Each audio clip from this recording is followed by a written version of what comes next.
I'd like to call this meeting of the Folsom Cordova Unified School District Board of Education to order. I'm just going to go and see Martha Campos. Would you lead us in the pledge? Okay, everyone stand. Ready? I pledge allegiance to the flag of the United States of America, for which it stands, one nation, under God, indivisible, and liberty and justice for all. All right. Before I start this meeting, I just kind of want to observe a moment of silence in honor of Vice Mayor Ernie Sheldon, who lost his life last Saturday. So if we can just have a moment of silence, please.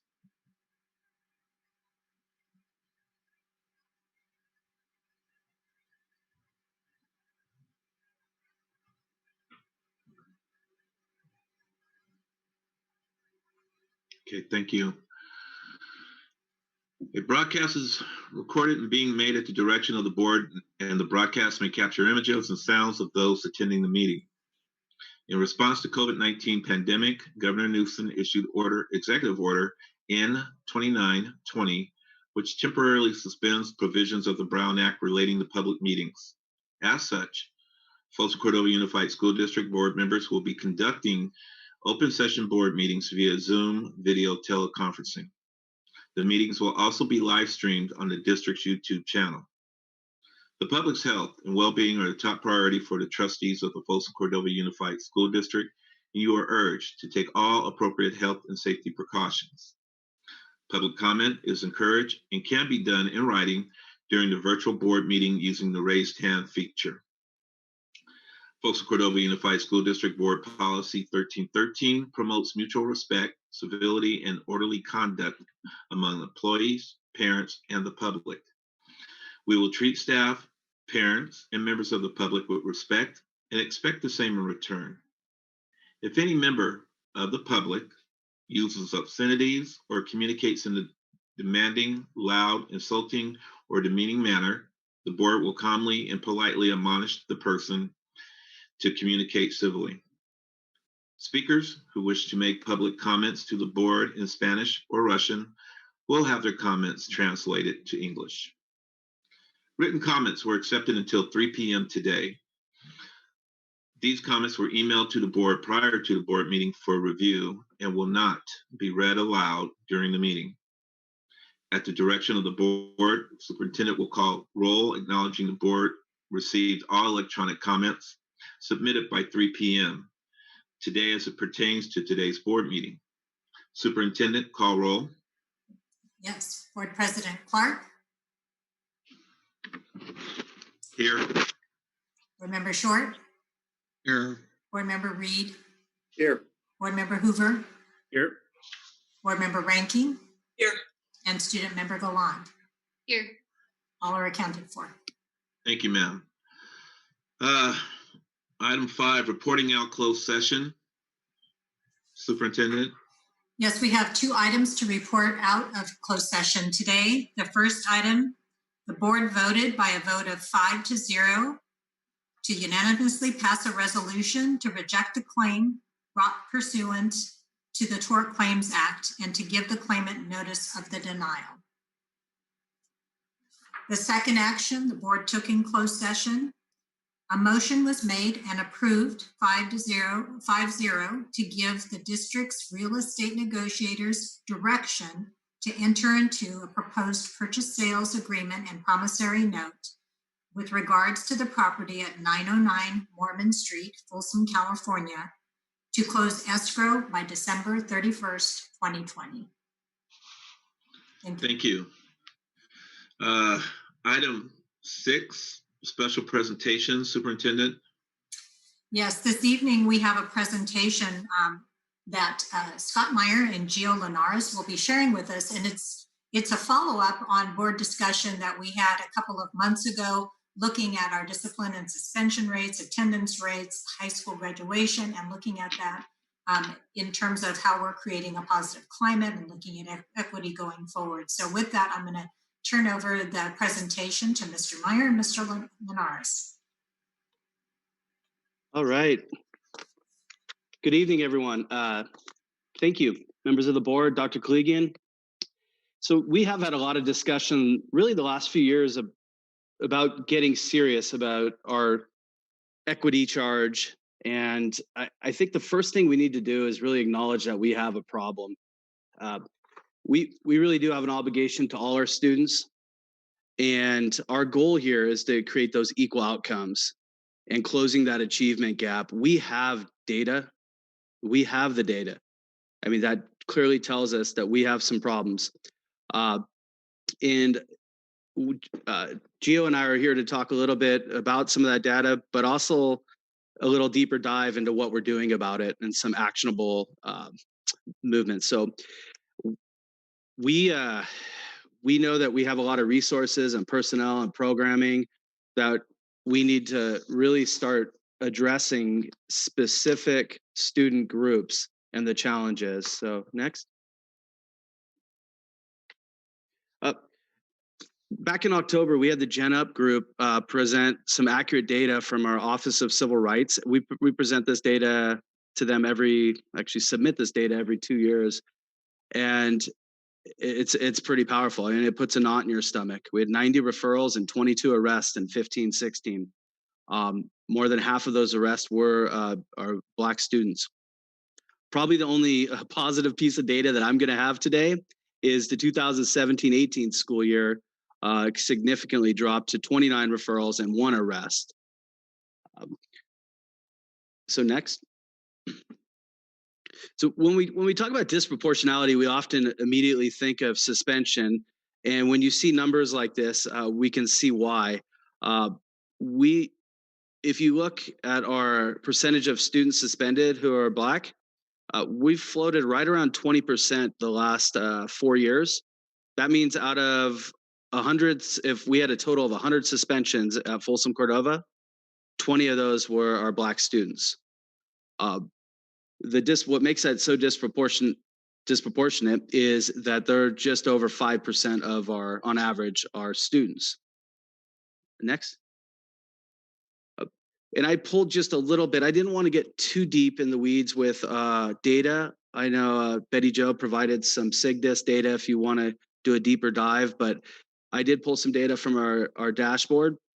And with suspension, it's not just our African-American, it's also our foster youth and students with disabilities that have been over suspended.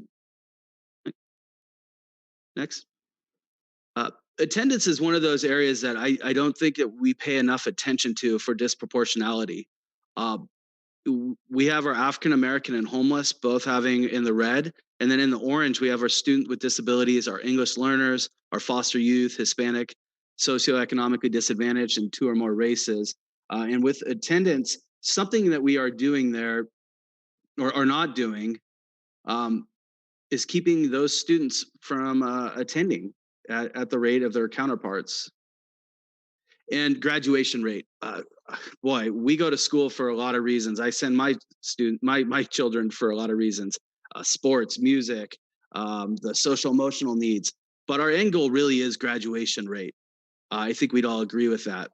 And if you look with our students with disabilities, our African-American, our ELs, Filipino, Hispanic, homeless, 2 or more races, socioeconomic disadvantage, and 2 or more races, those students, just by looking at a subgroup or a student group in our district, we can predict pretty accurately their suspension, their graduation, and their attendance over the last 10 years. Next. So what I just talked about, when I'm talking attendance, I'm talking suspension, I'm talking graduation rate, I want to be really clear. Those are symptoms. Those are not the root causes. Those are the data that we have that we can measure. And we could easily just say, hey, we're not suspending anymore. Or, hey, let's go ahead and just mark everyone there, or let's make it really easy to graduate. Number one, that's not best for our students. And number two, that's not sustainable. So we've really spent the last few years with Betty Jo's leadership with SIGDIS looking at What are some of our root causes? And some of the big ones are cultural competency, implicit bias, inefficient data collection. But I think also we have to really take a look at our systems and realize what we are doing, and a system that we have really used for many, many years, and a lot of other districts as well. This punitive system, it's not working. It's not working for all of our students. And some of what we're doing in that system is not evidence-based. There's a lot of good and bad with the internet and with this fast-paced world. One of the good things that we have is we have really strong data, and we know through studies, whether it's Stanford or across the way, we know what works and what doesn't. So we know that we don't necessarily have a student problem. We have, I think, a systems problem.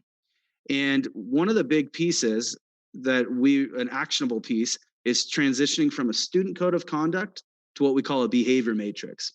So the behavior matrix provides this tiered guidelines and protocols. So anytime there's a disciplinary incident, it really is our, I guess, Bible, for lack of better words, that we use for our actions. And it really focuses on other means to suspension, interventions, really A through Y before we jump to Z, which would be suspension. It also is meant to create that consistency and calibration. What happens at one middle school in our district really should be happening at another middle school if it was, let's say, an assault. And at the end of the day, it is a tool.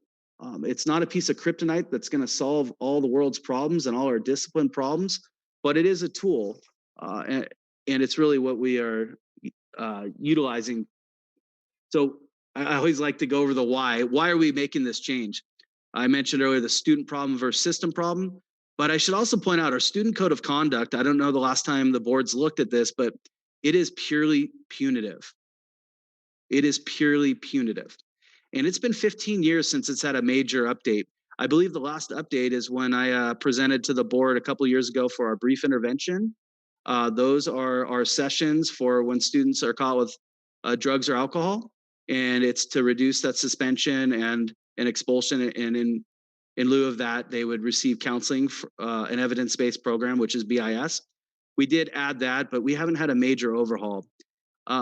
We also want to get stakeholder feedback, input, and if you forget everything I say here about the behavior matrix,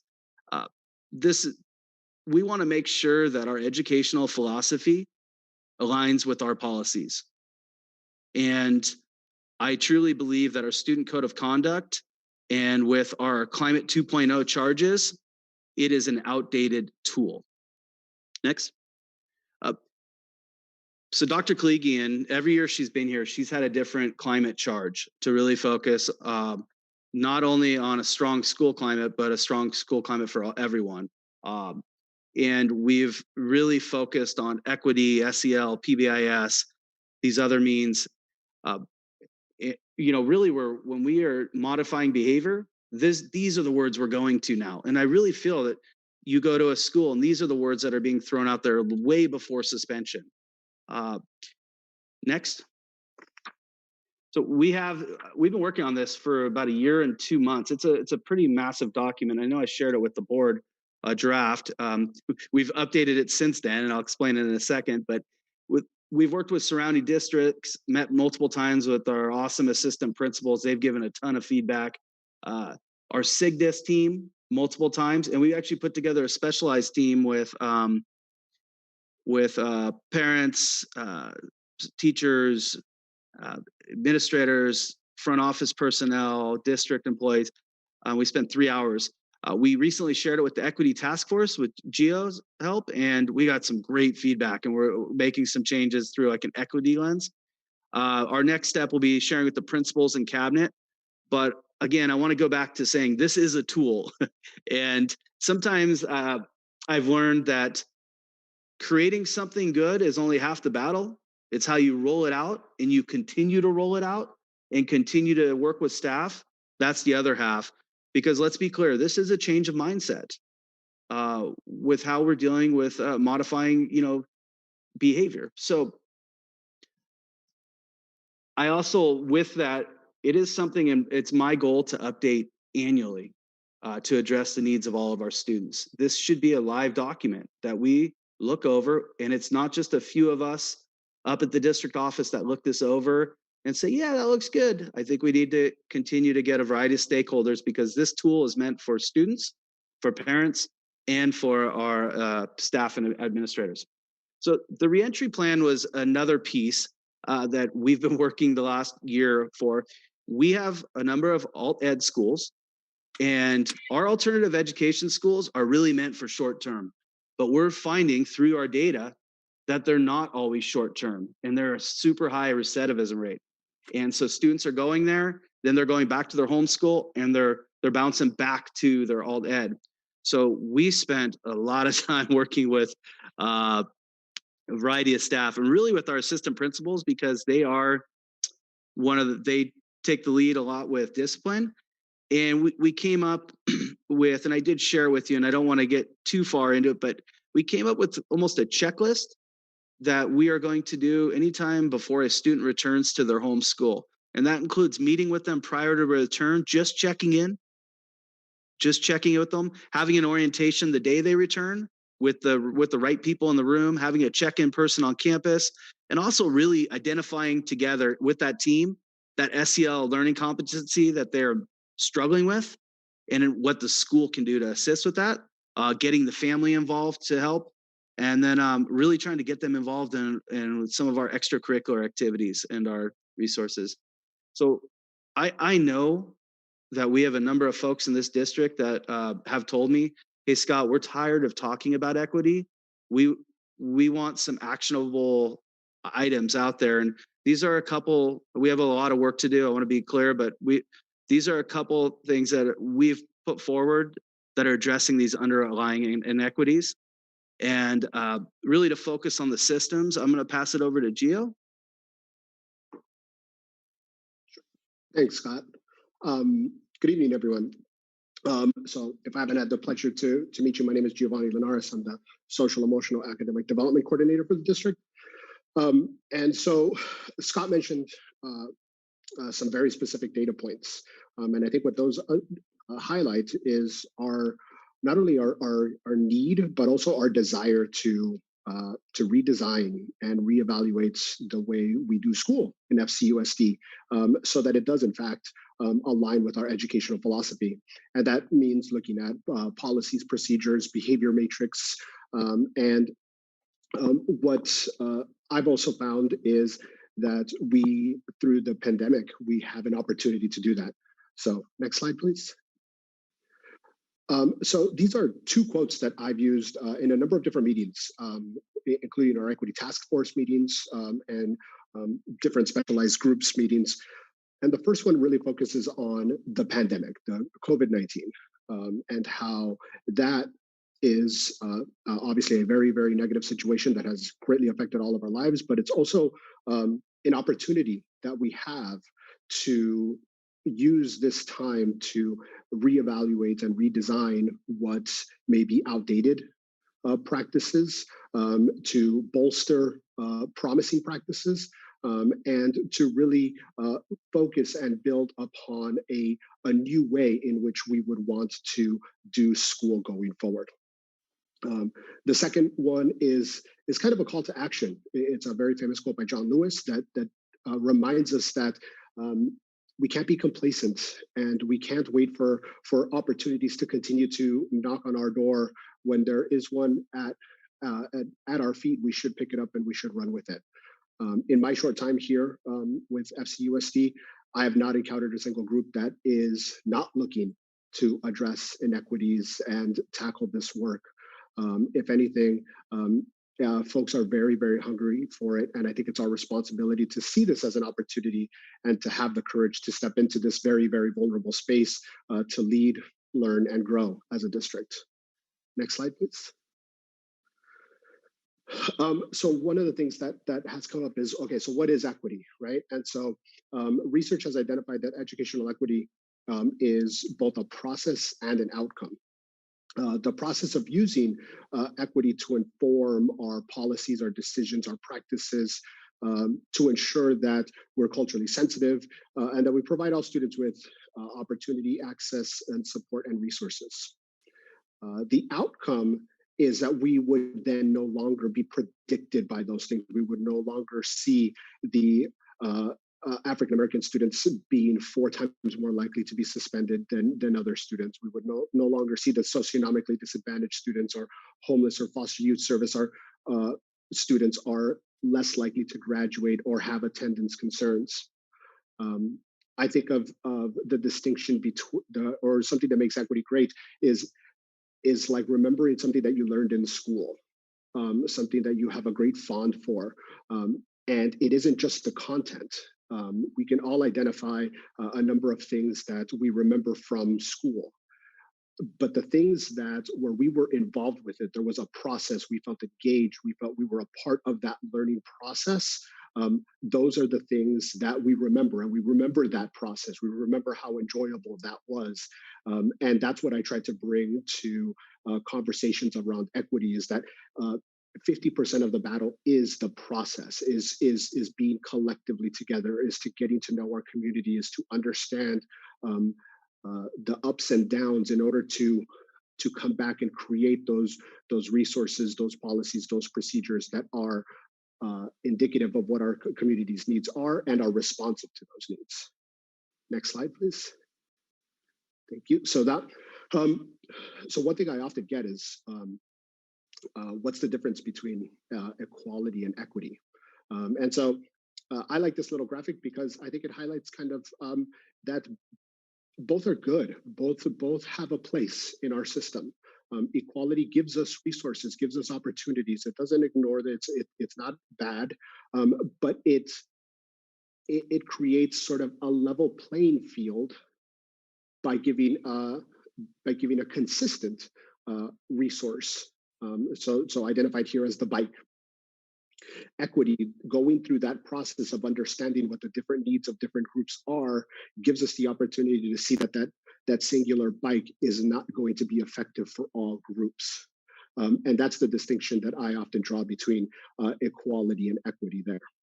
The process of equity is what separates it from equality. Next slide, please. So where is equity within FCUSD? So when we got shut down in the spring, everyone was scrambling to try to figure out, how do we help? How do we get kids back? How do we try to try to save some of the rest of the school year? And so our superintendent asked myself and the director of SEL at the time to form an equity task force to help identify to what some of those barriers to learning are, and to work with a group to brainstorm and problem solve as many as we could in order to limit the amount of time that those barriers were getting in the way of trying to salvage that spring semester last year. And so what this group did was to first identify what is equity for us within FCUSD. And so this slide kind of highlights that, is that equity for us happens at multiple levels, at a district level, at a school, at a classroom level. And that at a classroom level, it's focused on the power of relationships, those connections that students have with teachers, that students have on campus. That process, that being involved, feeling connected, is what helps us become more equitable. We know what our students and our families need and how we may be able to provide it. And it also requires us to be reflective and be courageous to interrupt inequitable practices when we do see them happening, in order to build a much more inclusive environment for everyone. Next slide, please. So how are we going about doing this work? So we're taking kind of a 4-step approach to it. The first is to identify sort of where are we grounding equity? And so as a district, we're working on grounding equity within our social emotional learning charge. We've spent, I know the entire time that I've been with the district, focusing on embedding more social emotional learning into our daily instructional practices. whether that's focusing on implementing second step lessons, challenge success at the high school, or even just sort of simple things like utilizing our 3 signature practices throughout the day with classes, and those are our warm welcomes, our engaging activities, and our optimistic close. We're looking at using those things to focus on affirming identity, helping students feel connected and heard, and a part of a school community, building community as a group, and then cultivating leadership for each of our classes and each of our schools. The second was to expand our equity task force. When we started in the spring, it was concentrated on the pandemic and the pandemic closing us down, and how do we react and how do we respond to that. Since then, we've seen, frankly, a second pandemic really kind of grip us as a country, and that's social injustice across the country. So that required us to look at that equity task force as tackling more than just your Chromebooks and hotspots and things like that. Now it required us to look at it through an even greater equity lens. So we've expanded that our equity task force to be inclusive of at least one member from each school community. Our principals and vice principals have been amazing in helping to connect us with involved parents, teachers, administrators, support staff from across the district to bring their expertise, their lens, and their experience to the table to help us really identify where we are, what do we need, and how do we get there. Our third step is to align equity efforts. As I mentioned, in my time here, I've not encountered any group that's looking to shy away from this. And so in all of that, it can sometimes feel like we're doing a lot of things at once. So what we're focusing in on is doing that, but making sure that we're all rowing together and that we're all working together so that it does feel like a single support system going forward for us as a district. And then the last one is to acknowledge that this is going to take time. And as a result of that, we want to develop a multi-year plan for addressing equity. Next slide, please. So that first step that we said is grounding SEL and equity together. At the start of the year, we did a survey with all of our administrators that focused on their belief systems around SEL, and it asked questions around those bullet points there. And what we found is that over 90% of our administrators identified each one of these questions as 90% strongly agree. The rest were just agree. What we also did was to ask follow-up questions around where do we think we are as a system in implementing these things, and that's where we found our work needs to be. We have a strong belief, but our systems are not in line with our belief system. We need our systems to catch up to what our belief system is. Next slide, please. As I mentioned, our equity task force has expanded. It's a diverse group of teacher support staff, and we're looking to provide feedback on the implementation of structures, policies, and practices that will systematize how our district and classrooms respond to barriers to learning. Next slide, please. As I mentioned here, it's these alignment of efforts. We have a number of different groups in the district that are supporting equity work. These are just a few of them, and their focus areas. Our Equity Advisory Committee is looking at community input and involvement.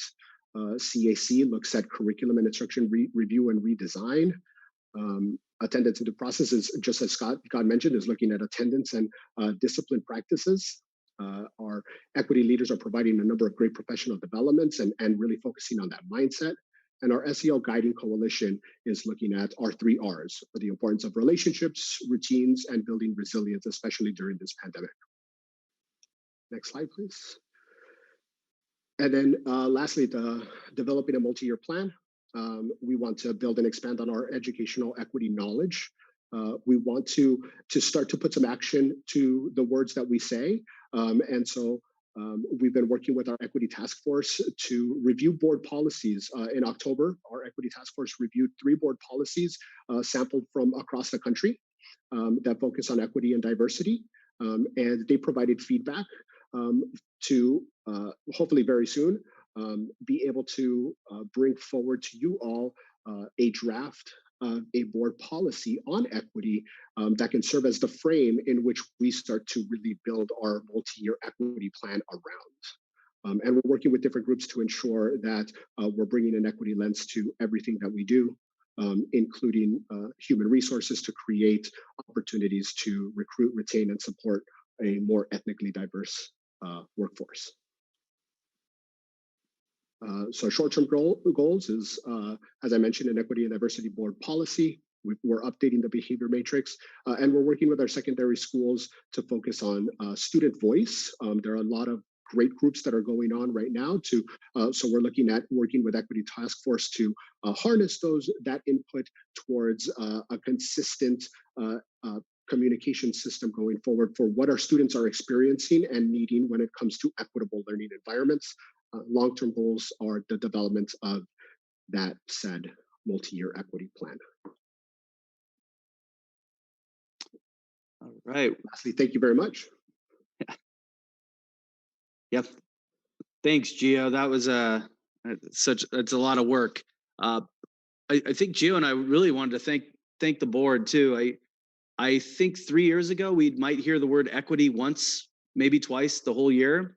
Now we're hearing it every single board meeting, whether I think most recently Mr. Reed was talking about the equity with kind of equality there, but talking with the minutes of Folsom aligning with Folsom and Cordova aligning with Vista.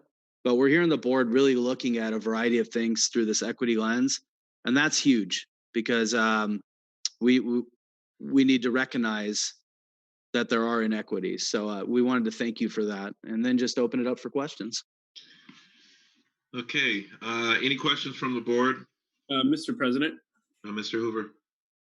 Yeah, I just want to, first of all, appreciate Giovanni and Scott, your passion for this topic. I mean, obviously, anything we can do to address inequities in our district, we should be doing everything we can to do that.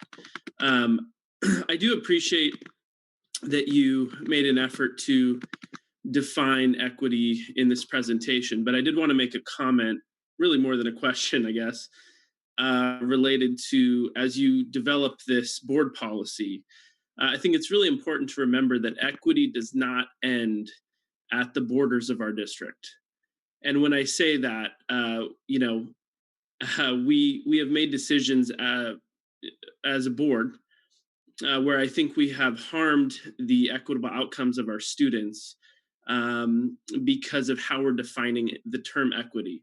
But I think it's important to remember that, there are many, many schools in our county, in our state, that we also need to focus on equity just as a society, as a school district, but as on a broader basis. And so, for example, things like the grading policy that we passed, there were kids in our district that lost out on scholarship opportunities to kids in other districts who, because of the grading policy that we passed. And I think that there are serious equity concerns there when you compare us to other districts today. And then, we also have concerns when we talk about school reopenings. We see throughout Sac County private schools opening up, and we see private school students going back to school. We see students that have resources being able to get back into the classroom. And we have students in public school districts, thankfully not ours in elementary, but in a number of public school districts across our county who do not have that opportunity to get back into the classroom and learn from their teachers. In fact, the Democratic chair of the Assembly Education Committee, who is strongly supported, I might add, by CTA, came out today and called the current situation in California state-sanctioned segregation. And he encouraged his state colleagues and school districts across the state to reopen without excuse once, particularly when we're able to under health guidelines. And so, I think these are topics that are extremely important, but I want to make sure that we are looking at equity with, as Giovanni mentioned, a broad lens. And that also means looking at equity across the board, across the county in a number of different ways, so that we are not creating situations as a district where we are not giving our students we are not giving them the same opportunities that potentially a private school student in the same county might have. So I just want to make sure that as we adopt this policy, we're considering equity in a broader way, and we're considering all aspects of equity in addition to the clear inequities that exist within the borders of our school district. Thank you, Mr. Hoover. And I would like to openly invite you to the Equity Task Force. I know Mr. Clark has, or President Clark has joined too, because you bring up a lot of really valid points. And what we don't want is unintended consequences. And so I appreciate that feedback. Yeah, I would love to attend. Thanks. All right. Any other questions, comments from the board? President, I do. Mr. Short. On the presentation, you were talking about mostly our subgroups, our socioeconomic, our disability, our disabled kids, the Hispanic, and all that. So it seems like the disparities are more on the socioeconomic and those areas. So when we define equity and inequality, aren't we looking more at those subgroups more in our district right now? Is that what I heard in there? That our subgroups and those areas are the ones that are not having the equal opportunities right now. And just to clarify, you're saying it's more a socioeconomic than maybe a student group of race? Is that what? It's both. It goes hand in hand, yes. Right. So we know that there's disproportionality with just one of these student groups. But if you combine, let's say, Black with low socioeconomic, that risk factor goes even higher. So I don't think it's that necessarily one or the other, but absolutely socioeconomic has an incredible impact on these risk factors. And we are very worried that with this pandemic and looming recession, the most vulnerable students are going to, really widen that achievement gap, and they're going to be even more at risk. So I think these are what keep Gio and I and a lot of us up at night thinking about this. But yeah, you bring up a great point. There's we know that the economy is not helping right now, and I don't think we've seen the worst of it yet. Yeah.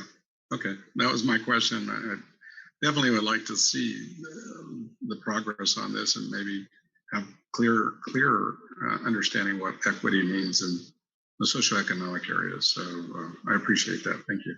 And one other thing that I forgot to mention is we had talked with Dr. Klegian and asked if we could come back and present in spring, because we feel this is an important topic and we don't want this to be a one and done, see you next year. This is a growth model, and we need, there'll never be a point where we say, hey, we made it. Everything's perfect. We do not have any disproportionality and inequities in our district. So we really look forward to coming back in spring and presenting. We will fully have some of these, the behavior matrix and the reentry plan implemented. And I know Gio is working extremely hard to systematize our efforts. So we look forward to that. Yeah, I like to see your more of a timeline and goal setting on some milestone. Like you said, back in spring, maybe something like that. You can bring back more of some milestone dates for us to review this continuously. Yeah, we could have spent 8 hours talking today, so we really did cram a lot. So but we definitely, if anything pops up, please reach out to Dr. Klegian, and we will get you any information you want, whether it's socioeconomic data or just a question. Please do not wait till spring. Right. I'd like to also sit in on one of the meetings too. Just invite me. I greatly appreciate it. Thank you. You're all welcome. Please just let us know, and I'll definitely reach out to, Gio will reach out to both of excuse me, you and Hoover, Board Member Hoover. Okay, thank you. All right, any other questions or comments from the board? Yeah, Mr. President. Mr. Reed. Yeah, I just want to commend Gio and Scott on the development and the larger group as well in the development of this. This is really coming along nicely. I particularly like the matrix, which we didn't put up on the screen, but I was taking a look at that attachment to the agenda, and it's well thought out. It's you know, when I was looking at it, I was thinking, you know, gosh, why didn't we do this years ago? But I guess, you know, I'm not sure if any schools were doing this years ago, but it really does seem to help align what's happening, the disciplinary issues or the issues at school with appropriate level of attention and feedback, and not necessarily revert to a suspension status or something of that nature. I also love the reentry plan. I was looking at that slide on page, I guess it's page 13. You know, I think it's well thought out, where you bring in a whole bunch of different types of services to bear on ensuring that there's a successful reentry. It does raise one question for me. You know, we always talk about the student to counselor ratio. Usually, or the student to vice president or principal, we use that. You know, we've asked about that in the past. But what is the ratio between students and mental health counselors in the district? Do you know that offhand? Yeah, well, Gio, or if we want to count the two SCOE, our recent SCOE, are we at 21 now, Gio? With them, it would be, yes. 21. So one to 1,000. 1 to 1,000. And how is that? Do you know how that compares to other districts? Are we doing well there, or is that something that we could do better on? Well, we were one of the forefront with this. We definitely. Let me take back the definitely. We were by far have more than any other district in the past. I honestly haven't looked, but that's a great question. I know because we're working with a number of other districts who are starting to bring in the supports for general ed counseling, general ed mental health, not just the special ed or ERMs, where traditionally that's where the MFTs and social workers might be more focused on. They're not one or the other. They're a team that helps all students, because it's not always a special ed problem. But I could definitely find out. I could reach out to some of the larger districts, because I too am curious to see if how much they've been building their forces. But I can tell you we are strong in that area. I'm not sure with the counselor ratio. I know that was a discussion last year. I'm not sure where we're at with that, but with the mental health specialists and social workers, we could always use more, though. I think that would be an interesting statistic. Maybe when you come back and do the presentation in the spring, if we could see how we are doing in comparison with other districts in the region for the mental health counselor to student ratio, not only for maybe special ed, but to your point, also for the general ed population as well. Sure. We'll bring that with some other mental health supports too, because we have an amazing team of behaviorists, behavior support. We have a lot. So we'll bring that data next time when we meet, okay? No, that's awesome. Great idea. And then I just had one quick question. On page 7 of the slide deck, you showed the graduation rates. And I was just kind of curious because, I mean, obviously red and orange is not good. I recognize that. And yellow is probably not good either. But what is the graduation rate are we looking at when the arrow is pointing to red? And what is the graduation rate that we're talking about when the arrow's pointing to orange? Just so we have some type of context. Is it like 85% graduation rate? It's interesting. Yeah, it's an interesting. Anytime you pull from the dashboard, it's not just direct data. It's not just a percentage of graduation rate. That's half of it, but the other half is, did we improve from last year or decrease from last year?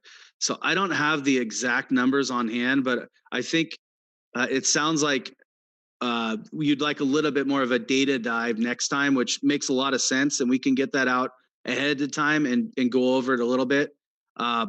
We were cognizant of our 20 minutes, and we're cutting down 8 hours into 20 minutes, but let's get some of that data for the board, because I think you need to see it. We see it a lot, but I think we won't wait till spring for that.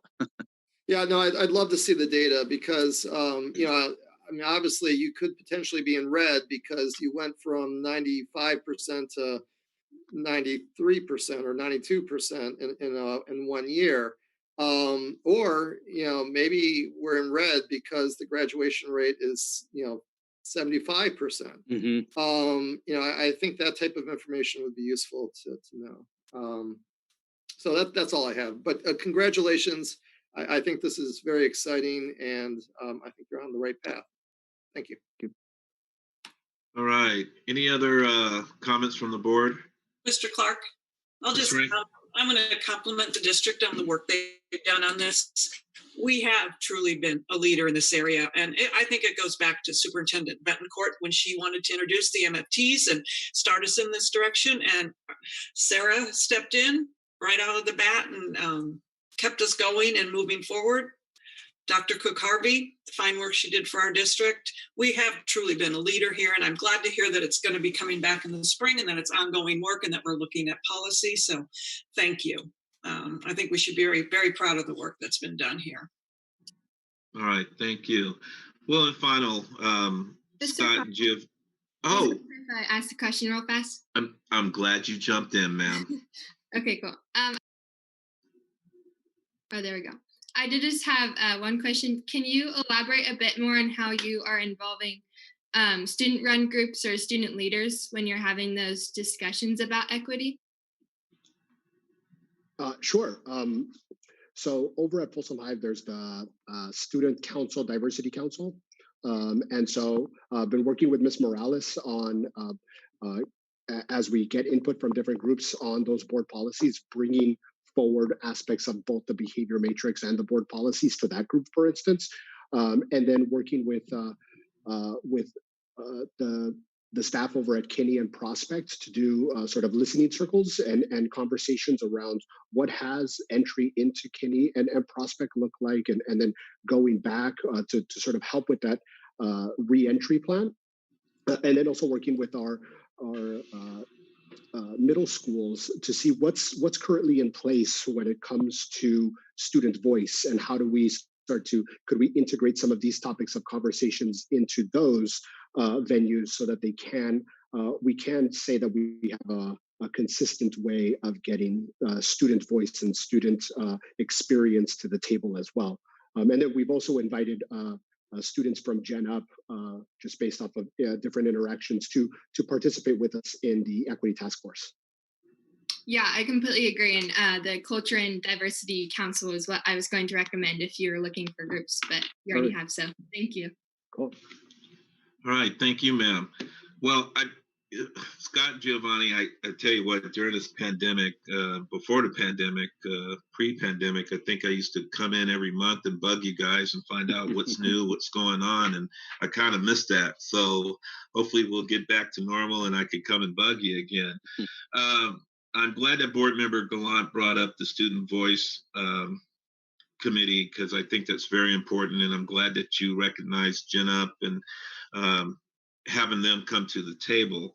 When you were talking about the multi-year equity plan, one thing that caught me was the create pathways to recruit, retain, and support ethnically diverse educators.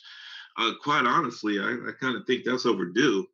And I'm hoping that in the spring that you'll have some kind of presentation or give us some kind of news on how we kind of attract those folks and get them over to our district. I know that San Juan uses the radio airwaves to kind of recruit our teachers, and I just kind of want to find out what direction we're going in as a district to get those in. And as far as also talking about that, I'd like to get some data on where we are with our diverse educators. How many do we have? Our people of color in our schools.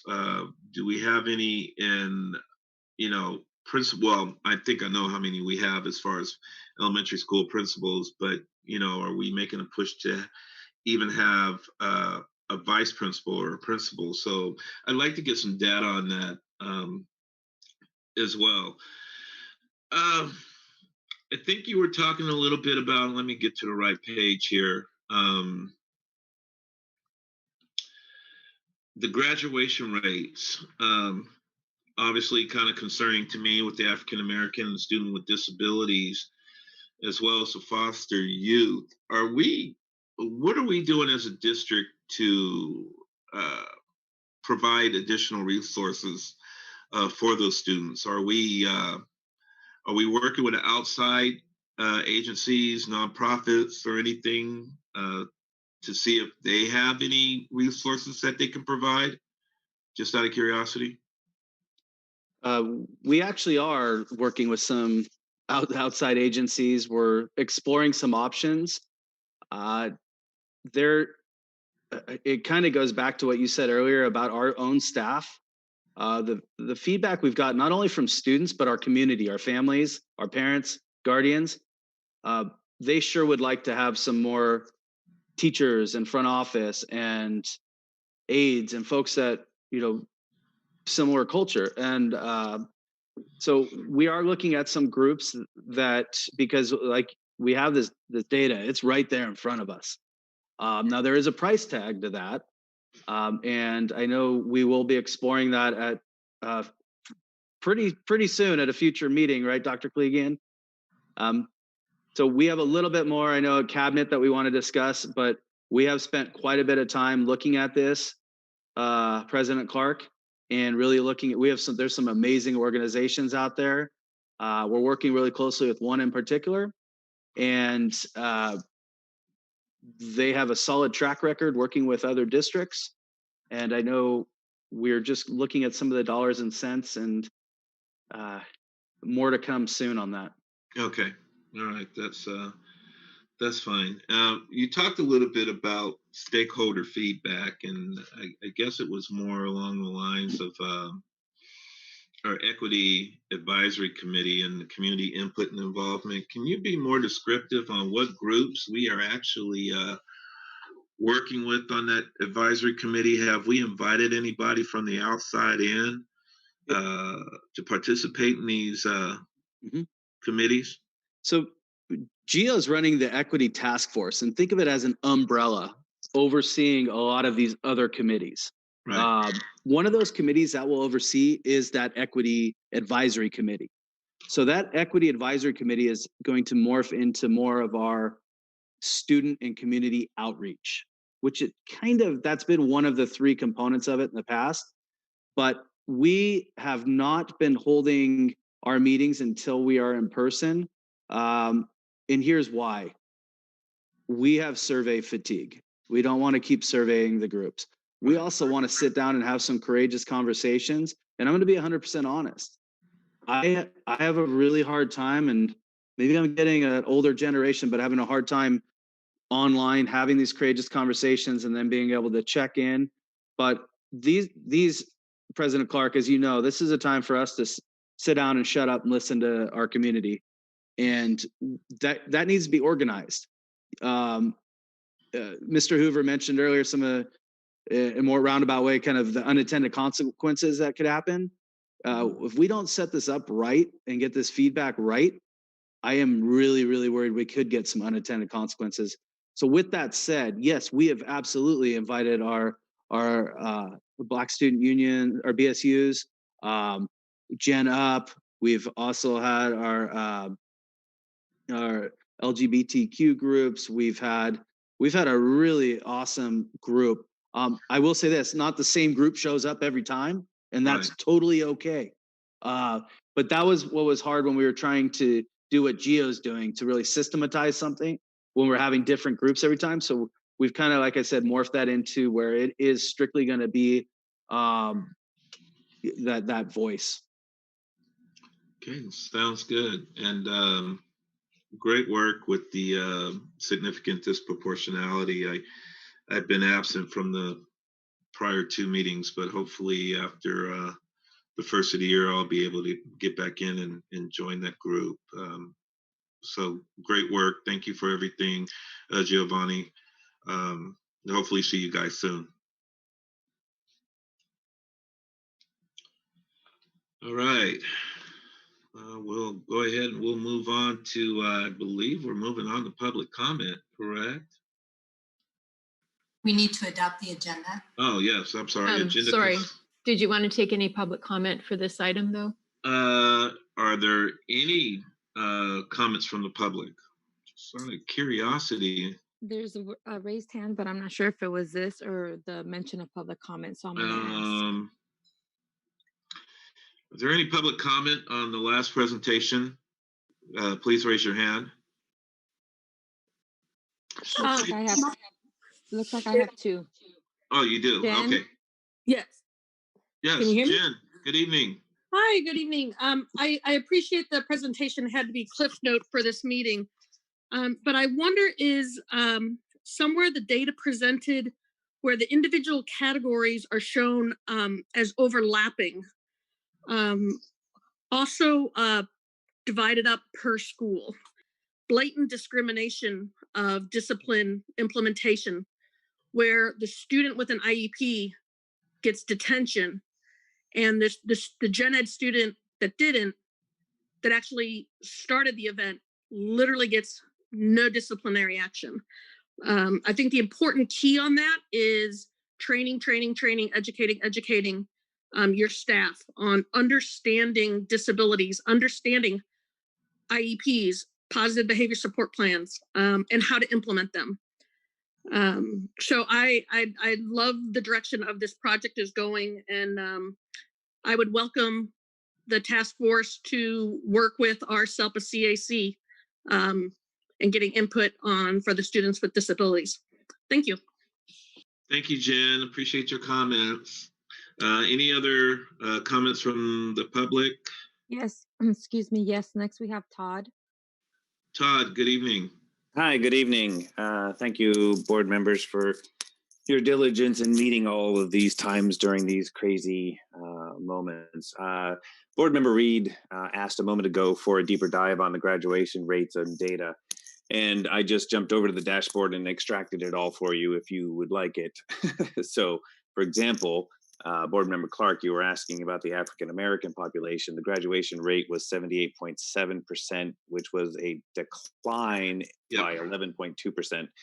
But there's only 94 students that were tabulated in that, whereas the disabled, the graduation rate is under 60%, dropped by about 13%, and there's 200. So the data is available and extractable, and I'm happy to put in efforts for making this all work out, because I wholeheartedly believe in kind of the social emotional sphere. I work in education as well. I used to be a teacher for 18 years. I work with middle school students literally around the planet and have a program running to foster their independence these times of sheer craziness. So I would totally love to connect with all of these groups that we've been talking about to further whatever is possible in the district. Thank you for your time. Thank you, Todd. We'll make that happen, sir. Next we have Debbie. Okay. Hi, this is Debbie Krikorian. Hi, Debbie. Middle School. Hi. I just wanted to say something. Erickson et al. In 2012 stated that online training was as effective, components and plates was proven to be as effective as face-to-face. And I think that we've learned a lot in the the last few months as far as effectiveness. Gio had mentioned, that now is the time for us to look at, how we're teaching and how to change things and make sure that it's equitable. When we're looking at our equitable part of the digital divide, we need to put in money to make sure that our kiddos that don't have those things in place for the technology is in place, because when they're looking at their workplace for the future, they're looking at a global market. They're not looking at just a local market. And we need to make sure that our kids have that equity along, the whole digital piece, and not just in the old traditional ways that we've looked at before. So in response to you, Mr. Hoover, I would like to let you know that we are coming further into that digital piece. We've gotten really, I think, fine-tuned a lot of the teachers of getting our work across the line. And I know that I'm doing a lot more one-on-one teaching and trying to reach out to those kids. And I seem to, I'm making more of that conscious effort to reach out to those kids in need to make sure that I'm not losing them. And so I know a lot of other teachers are doing the same. And I want to commend Gio and the group for all of the work that they've been doing. Same, with the leadership group. They've done a lot of work in this task force, and we're on a good start. Thank you. Thank you, Deb. All right. Any other comments from the public? No, Mr. Clark. Hearing none, we'll move on to item number 7, adoption of agenda.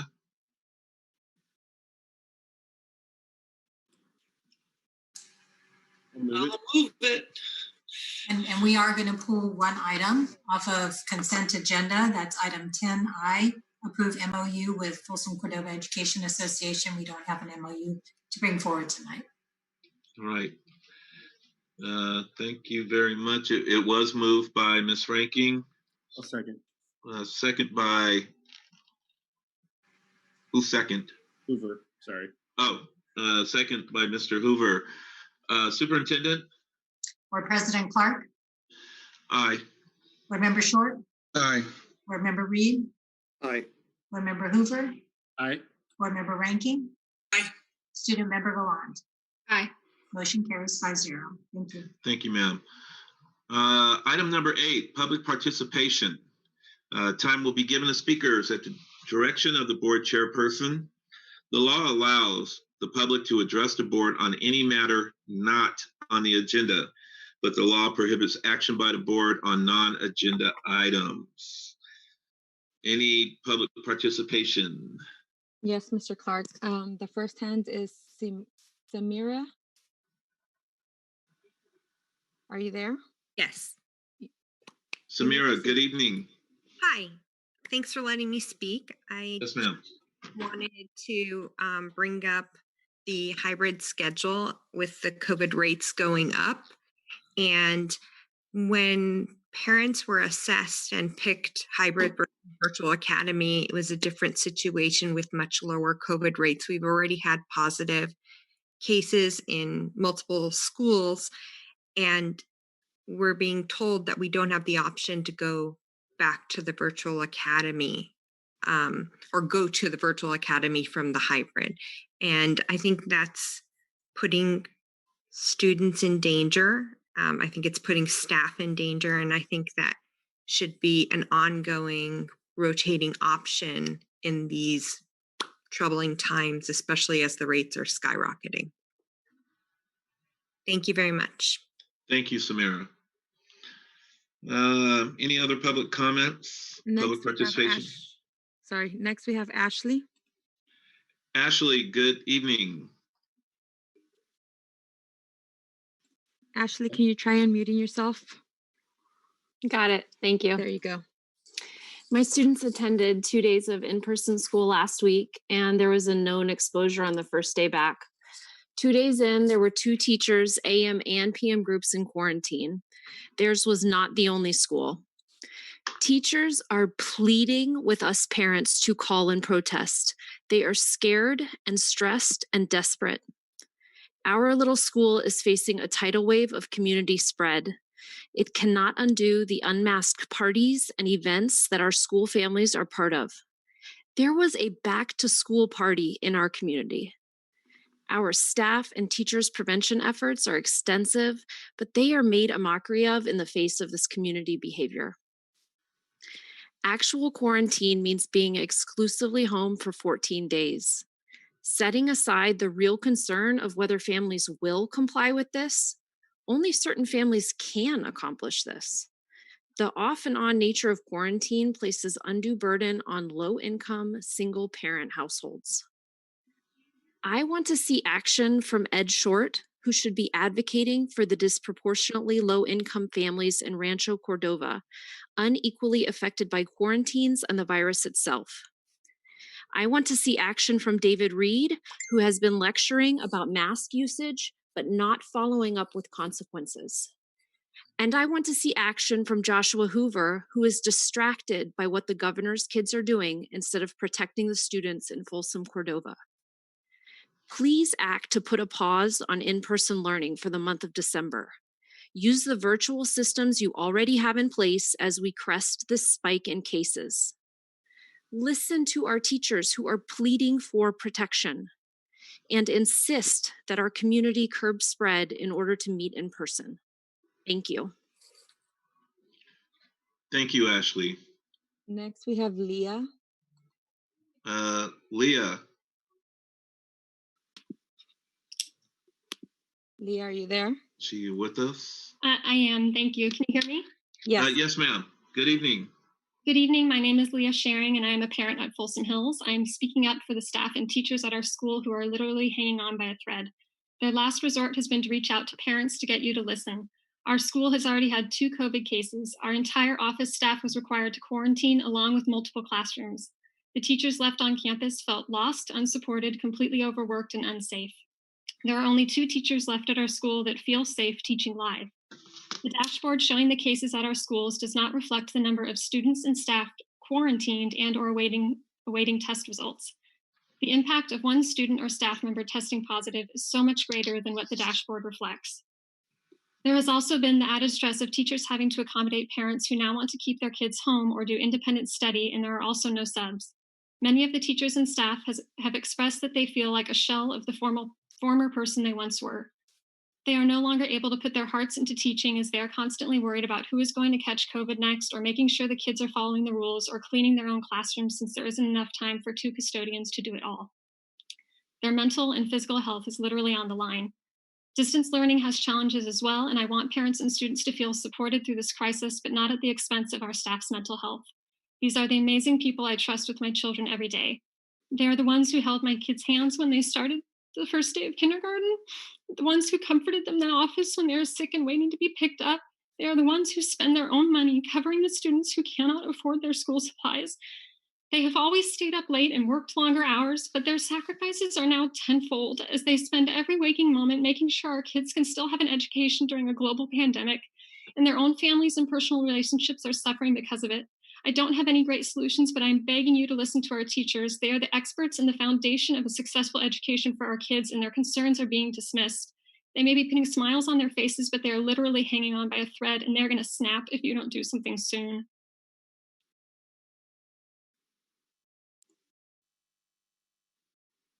Sorry, I need to unmute myself. Thank you, Leah. Next, we have Jenny. Jenny, good evening. Hi, good evening. I'm Jenny Nikakis, and I teach kindergarten at Russell Ranch. And I just realized this board meeting was going on, so I don't have any notes officially prepared. But I personally, if you're going to listen to teachers, listen to me. I would personally be devastated if we canceled in-person school instruction. The kids in my class are smiling. We are being safe. We're keeping our masks on. We have our new filters. My door is open. We are safe. You know, I think people have a different version of what safe means to them, but Folsom Cordova is definitely taking all the precautions to be safe. Students are happy. They are learning. Kids have had a choice if they were wanting to stay home or not. And at this point, the kids that are at school are still coming and they are learning. So I'm just upset. And I'm also upset with the teachers union. that continues to act like every teacher does not want to work and be at school. If you come to Russell Ranch, the teachers at school are smiling. We are happy to be there. I would say at least 90% of us. I mean, I've talked to every teacher I've talked to there wants to be there. So I think parents are being brainwashed by a few teachers. And I'm sorry to throw the union down, but they do not stand for me at this point. They are not representing all the teachers that actually want to be at school teaching. So when parents are being told that teachers don't want to be there, yeah, you may have some teachers that don't, but I want to be there. So please don't believe what the union is saying. I want to be there, and I'm really upset. So that's all I got to say. Thanks. Thank you, Jenny. Appreciate it. Next, we have Aiden. Aiden, good evening. Aiden, can you try unmuting yourself? Is Aiden with us? Well, there. Hello? Yes. Hello. Hi. This is my son's laptop. So we sent my son, first of all, thank you for taking my call. We sent my son back hesitantly to school, to hybrid learning, and there was an exposure on the first day. I left. I also have a daughter. We got the note to quarantine.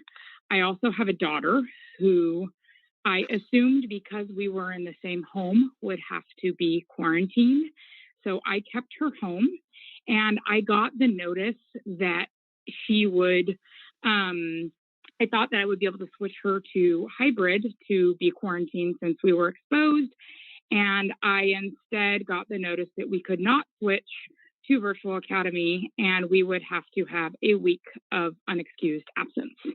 I think that this is a major loophole in this situation, because my son and daughter cuddle together, spend all this time together. So if one student is expected to be quarantined, it's rather wild that the siblings who go to the same school, who should be having the same potential exposure, can go back to school and jeopardize the safety of the classroom. So I implore you guys to take a look at that policy. Thank you. I will ask superintendent to look into that and report back to the board and just get an answer on that. Okay. Next, we have Jessica. Jessica, good evening, ma'am. Hello, can you hear me? Yes, ma'am.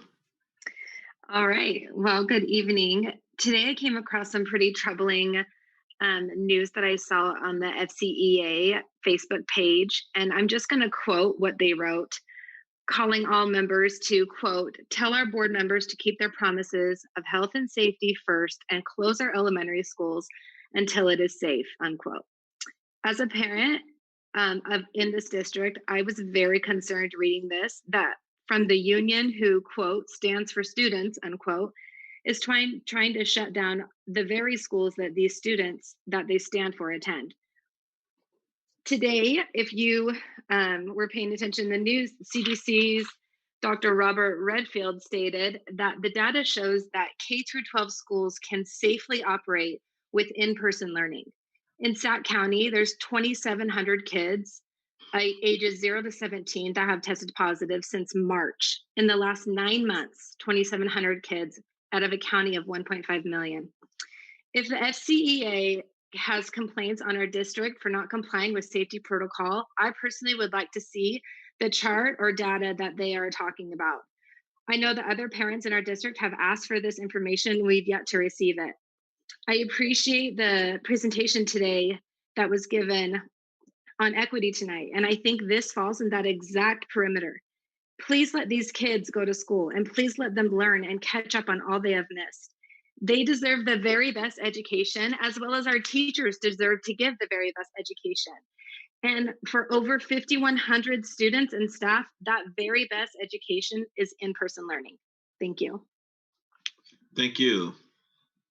Last, we have Monica. Monica, good evening. Hi, good evening. Thank you for allowing me to speak tonight.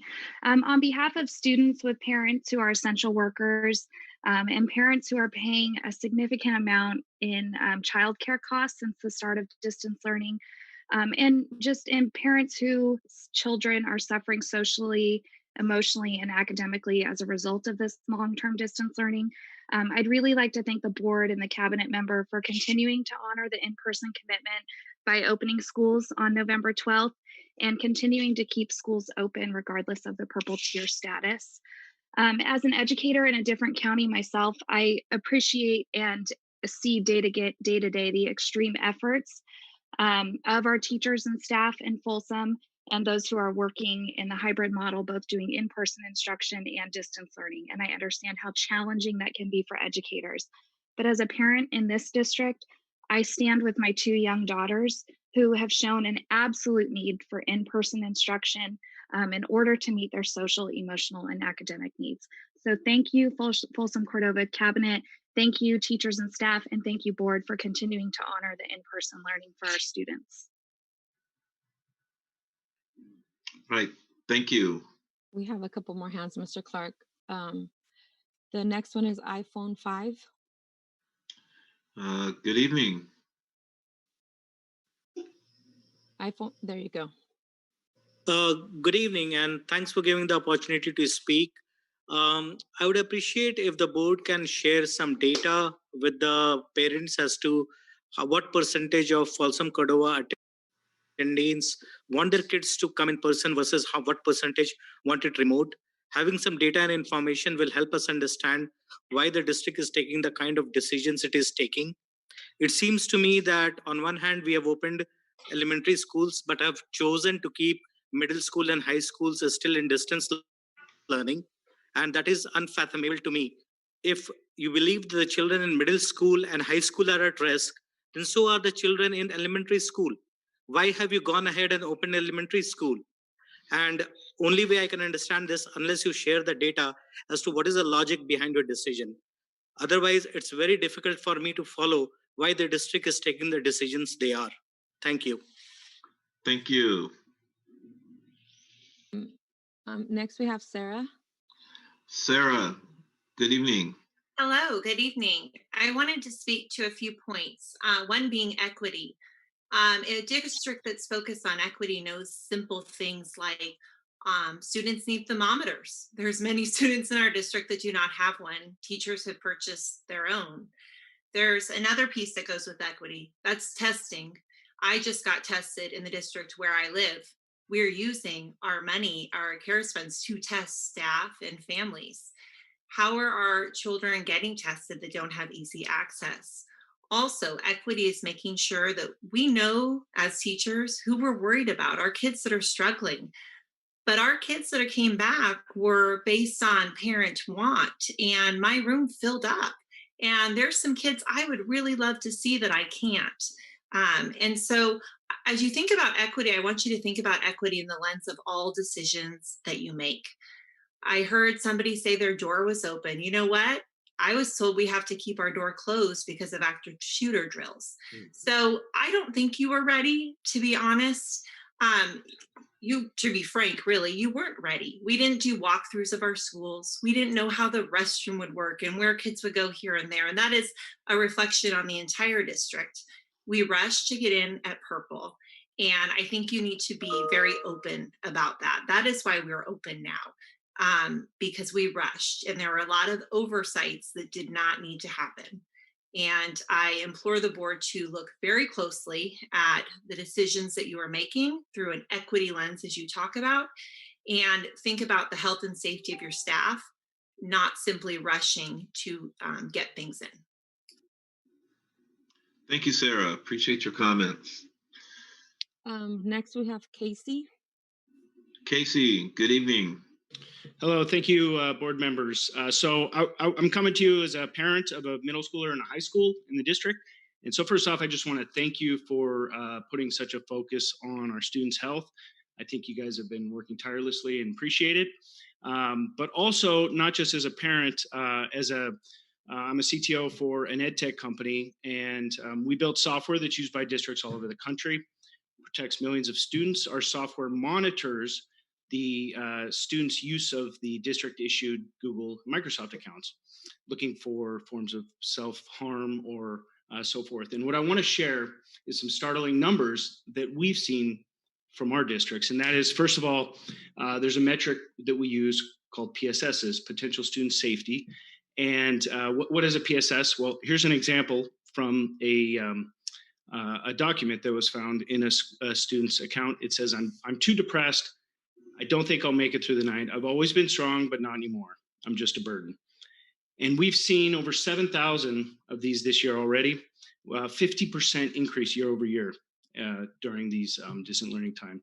And the other metric that's even more critical is lives saved. The lives saved is when we dispatch someone to intervene in the event of potential suicide. There's been over 400 lives saved this year. It's a 70% increase year over year. And the scariest of all is that a significant number of these are coming from elementary age students. We've seen a 2x increase in suicide and self-harm from students. So why am I sharing this? Because FCUSD is my home school, it's my home district, and I want to make sure you guys are looking at all the information when you're looking at keeping students healthy and making sure that when you're making these decisions on when to open schools, that you're considering the fact that the student health and ultimately their lives is in fact. So thank you for all you're doing. Thank you, sir. Next, we have Anthony. Anthony, good evening. Hi, good evening. Tony Ruiz, Vista Del Lago. I wasn't going to say anything tonight, and then I just felt compelled to. First of all, as a teacher in this district for 18 years and a member of the executive board of FCEA, I really get a little chaffed when I hear things like, well, the union isn't representing me. We have over 1,000 members of FCEA. Our job is to represent the contract and to represent, when it comes time for bargaining, to follow the direction of that 1,000 membership, those 1,000 people that are certificated staff in our district. And when we surveyed our staff, and we've surveyed our staff multiple times, yes, some people want to go back. So we wanted to bargain things that would ensure their safety. Nobody's disputing that there are people that want to go back. However, that number in the last survey was 27% of people that want to go back. And FCEA's job is to represent the needs and wishes of the majority of our members. That is our job. So if we don't, nobody's going to agree 100% of the time. So I just want to put that out there. Second, something that brought this all home to me was something that just happened a couple of hours ago, where I got a call from a student that is in my 10th grade English class, currently right now. Her mother, sister, and father have all been diagnosed with COVID, and now she is showing symptoms. This is not circumspect. These are real people. And we have to remember that. These are our kids, and we have to look out for all of our kids. Thank you. Thank you, Tony. Appreciate it. Next, we have Elijah. Elijah, good evening. Hi, everyone. I don't have anything great or profound prepared, but I do really hope that you're remembering. I mean, as a parent, I had a choice. I sent one kid back. I kept one kid virtual. I really felt like the teachers didn't have the same choice that I did as a parent. And I don't need my kids' teachers hamstrung by feeling like they have to be there and they're at their wits' end.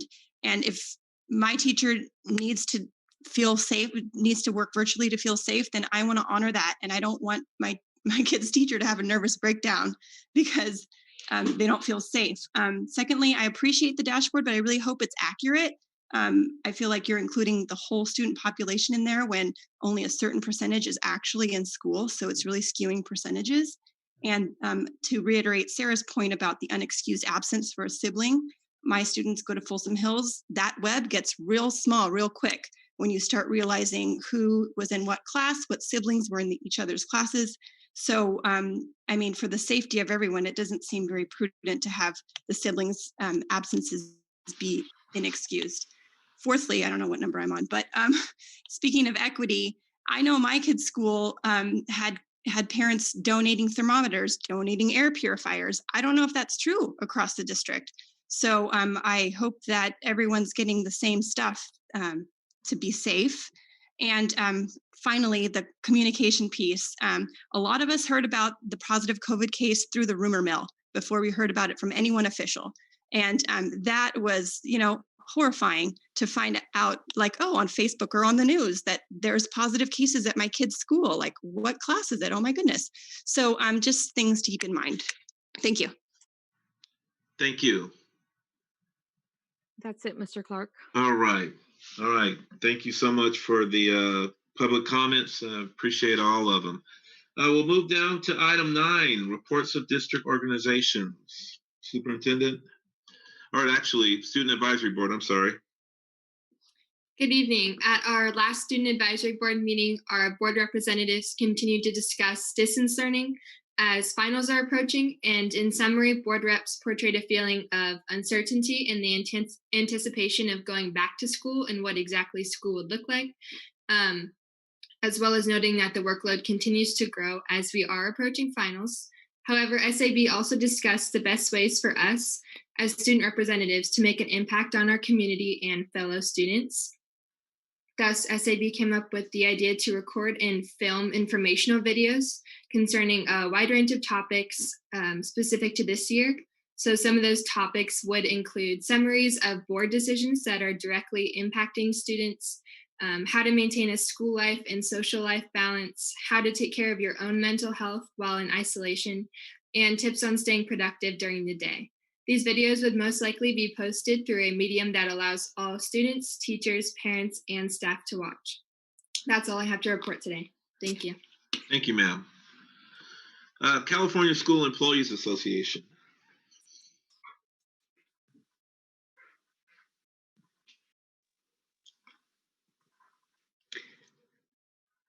Good evening, school board members and Dr. Koligian. First, regarding CSEA's MOUs 9, 10, and 11 on tonight's agenda, several items in the MOUs are responsive to CSEA's concerns. These include augmented COVID leave and a focus on safety and PPE. And I'm particularly grateful for the district's commitment to additional technology support staff. So I urge you to support those MOUs. Second, after listening to a lot of the public comment that we had tonight, I have to agree with Tony that certainly there's not a unanimous position about whether everyone is incredibly concerned, but the vast majority of the folks that I talk to every day reach out to me, and they're concerned about themselves and their loved ones. They're concerned about their students, and they're concerned about their coworkers. With the rates spiking the way they are, the vast majority of classified staff are extremely concerned about the situation. We're taking safety precautions very seriously, but if you want to know how people are really feeling, the vast majority are extremely concerned. So we need your assurances. We need a consistent and strong measures to demonstrate that we're going to be as safe as we possibly can, that that's your highest priority. And so please give your strong support for everything we can do to keep things safe for all our folks, our students, our staff, the community. So thank you for listening to our needs and concerns. Thank you, Rob. All right, Folsom Cordova Education Association.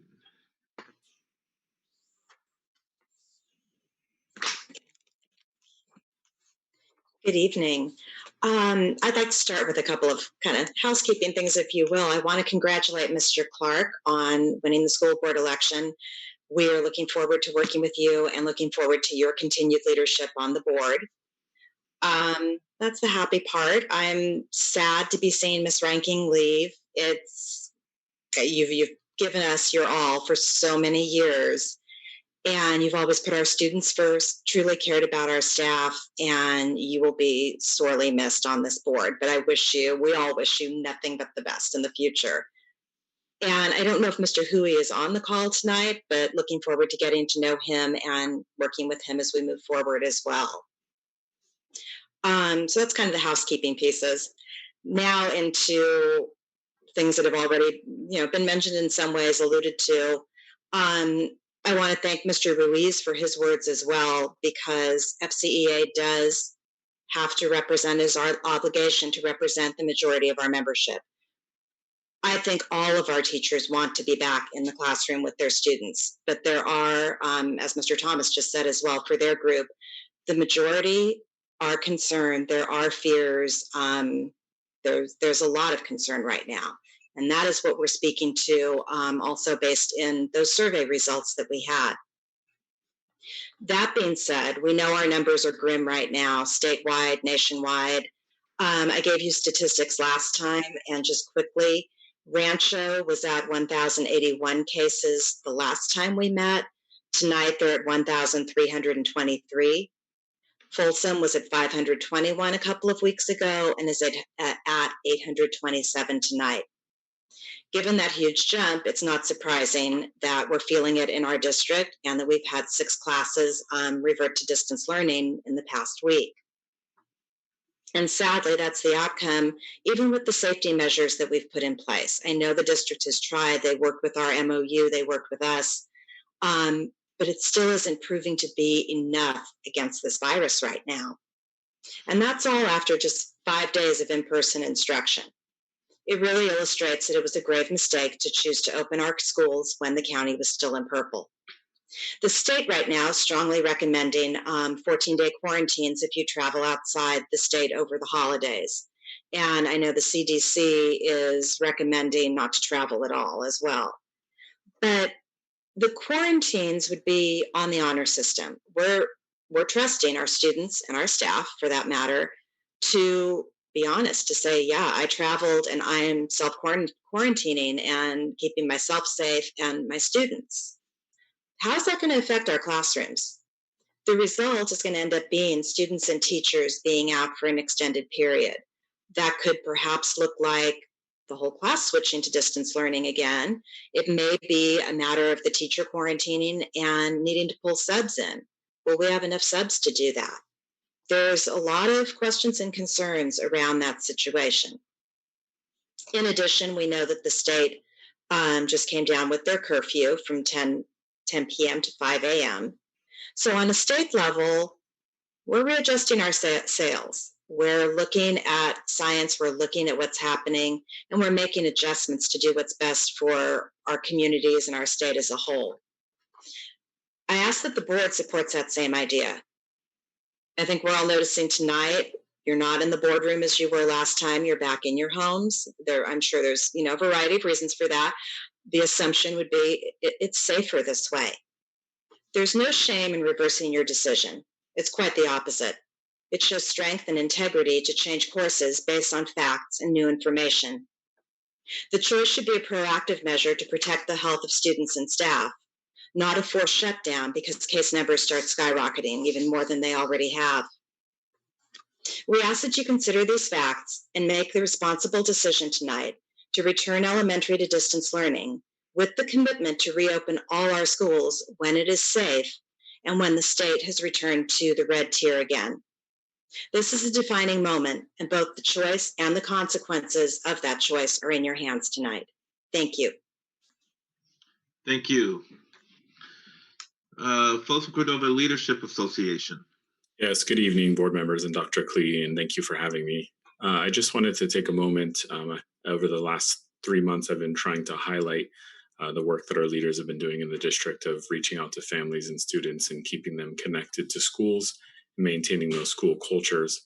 And while I don't have any specific reports this evening, I did want to take a moment just to recognize our school leadership teams, our counselors, teachers, SPED staff, IAs, school psychologists, mental health specialists, and front office staff for their continued efforts to reach out to families and students to try to bring some normalcy on this particularly difficult time and the efforts they put forth. So thank you to all of them, and especially going into this break, which is often a time of reflection. Hopefully we can all be thankful to them. Thank you. Thank you.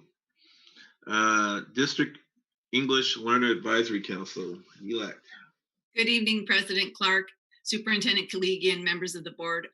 It's my honor to be here tonight and report that we did have an opportunity to meet with DLAC in fact, earlier today. Our District English Learner Advisory Committee was able to have an opportunity to listen to and make comments in reference to our budget study sessions. They also had an early preview of our budget overview for parents, which is another segment of the LCFF. There was a lot of information presented, which all of you have had a chance to see, whether it's FCEA, CSEA, our board members, FCLA. And our English Learner Advisory Committee, same with our Superintendent's Communication Committee, had an opportunity to review the information. As the information was presented, the sort of questions or comments that came up really was further clarity on us being in deficit and as a district, and where that information came from. Rhonda Crawford, of course, did a wonderful job in providing clarity for our members of DLAC. And helping understand where we are today and the direction from the county as it relates to our deficit or our potential, not potential, I'm sorry, our direction from the county in looking at reductions and making reductions to our budget. The other question centered around, or comment centered around, so we've had a lot of spending, and in particular, of course, related to this COVID and the school closures and the reopening.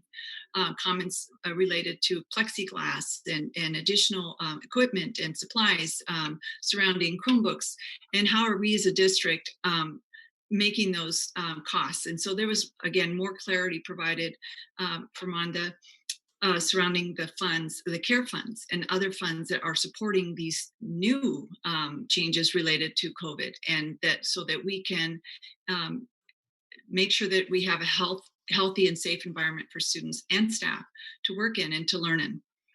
So it was really good for our parents and our communities to get that clarity. Finally, a last comment was surrounding the loss of or not filling of certain positions. As you know, we have had some positions that we did not fill as part of our reduction. And so they wanted some clarity regarding who's doing that work.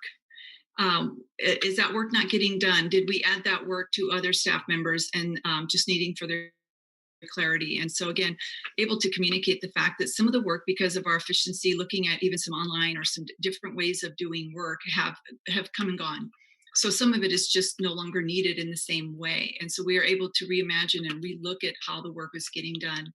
The other is, yes, there was some additional work added to different staff. And so we are just trying to do the best we can in this time of budget reductions and looking at how we can make things work. And as we have heard time and time again, is making the cuts as furthest away from the students in the classroom as we possibly can, with also looking at an opportunity to recognize that we have employees that haven't seen a raise. And so we were able to have that discussion. And I want to thank, again, Rhonda Crawford for presenting that information. Our meeting was supposed to be about an hour. Early on, we asked that we get permission to go longer, and it was just shy of 2 hours.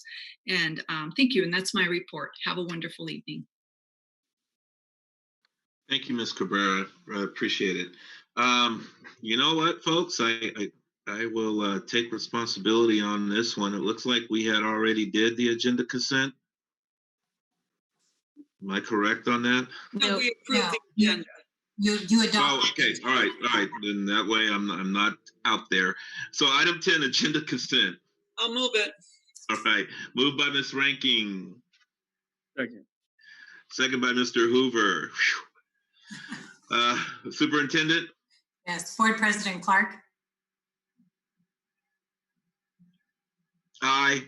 Thank you. Board Member Short? Aye. Board Member Reed? Aye. Board Member Hoover? Aye.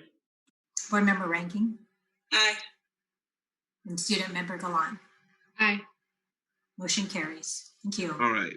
Thank you. Now we're back on track. Item 11, discussion action item. Superintendent? Can I ask a question for clarity here? I'm just trying, for the sake of time, since we have a heavy discussion agenda, Yes, ma'am. if there isn't a need for discussion or public comment on any of these items, since they all look rather routine and housekeeping, I would be happy to make a motion to approve all the discussion action items, unless the board had questions or presentation. I will honor the first one. The second one, 11B, I have questions on that one. I know it's not a presentation, but I have questions on that one. The other ones, looks like we can head straight into the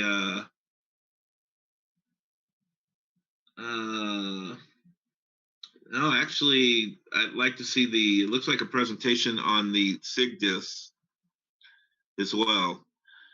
But I'm good if you want to make a motion on the annual organizational meeting. Sorry, Mr. Clark, just to let you know, you have to ask for public comment on them. That's right. That's true. It's a discussion action. Any public comment on item 11A? Any questions? Any questions from the board? It's pretty routine. Okay, now I'll entertain a motion. I'll move 11A. Second. Moved by Ms. Ranking, second by Mr. Short. Superintendent? Yes. Board President Clark? Aye. Board Member Short? Aye. Board Member Reed? Aye. Board Member Hoover? Aye. Board Member Ranking? Aye. Student Member Gallant? Aye. Motion carries 5-0. All right. Item 11B, approve the 2021 California School Boards Association Delegate Assembly nomination. I had a question on that, Superintendent, and hopefully you can answer this for me. Is this for Mr. Short's seat? It would be for Mr. Short's seat because that's the one that's expiring in the spring of 2021. Okay, perfect. All right. So I guess what we need is to nominate, and I would go ahead and take the lead and nominate Mr. Short to continue serving on the Delegate Assembly. I'll second. Okay, it's been moved in second. Superintendent? Board President Clark? Aye. Board Member Short? Aye. Board Member Reed? Aye. Board Member Hoover? Aye. Board Member Ranking? Aye. Student Member Gallant? Aye. Motion carries 5-0. All right, Thank you. Thank you, guys. Thank you. All right, very welcome, sir. Let's move on to item 11D. No, I'm sorry. Item 11C. Superintendent? Yeah, I'm glad we're going to take a little bit of time. First of all, I want to thank all of our team members, special ed and general ed, and our community members who have really risen to the challenge of our significant disproportionality as a district and putting together the CSACE plan, which is a requirement for compliance, but it's bigger than that. And it's bigger than that because it's changing the impact of what we're doing within our system. And it's happened because of the efforts of many, many people. The report itself has many data points, as you've seen in Ms. Wessinger's presentation. But I'm going to turn it over to her just to share a couple of highlights and then entertain any board member questions. Thank you.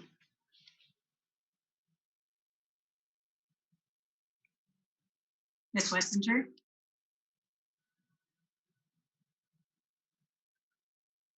Is Betty Jo with us? I'm here. I'm sorry. I was just struggling with my getting my camera and my on and my mic on. So the CSACE plan, what I want to start with is that we began to be in, we started with our disproportionality in special education in the year 2014-15. And that was our first year of disproportionality. And so we have certain corrective actions that are associated with that, but we don't have to come together and write a plan such as what I'm presenting to you this evening. We have to, we do some file reviews, and we typically have to hold some IEP meetings and that kind of thing. But in that first year, we were disproportionate in two indicators, indicator 4 and indicator 10. And that was related to suspension rate and to over-identification of African Americans as emotionally disturbed. We were out on both of those indicators for 15-16 and 16-17, and that's how we became significantly disproportionate in our first year. Subsequent, and I brought a plan to the board this school year before last. Subsequently, we continued to be out in both of those indicators, and we updated that plan and brought it to the school board the following year, last school year. We're still out on both indicators. This year, we are only out on one indicator, so we are no longer significantly disproportionate on our suspension rate as it relates to African American students with disabilities. We are still over identifying African American students as emotionally disturbed. So I should point out that that is for the year 2018-19. If you look at our data for 2019-20, and CDE is working in arrears on the data and the corrective actions. So actually in 19-20, we are no longer significantly disproportionate for identifying African American students as emotionally disturbed. And so what that means is that as we move into next school year, we should no longer be significantly disproportionate in either indicator. So this should be the last year of our implementation of this plan. So I shared with you some of the data points related to the plan, and we did look at the district's disproportionality in suspension rate. And the reason that we looked at the disproportionality in our suspension rate is because that does have some impact on our over identification, as you could probably see in the plan. So I'm just pulling up some of the data.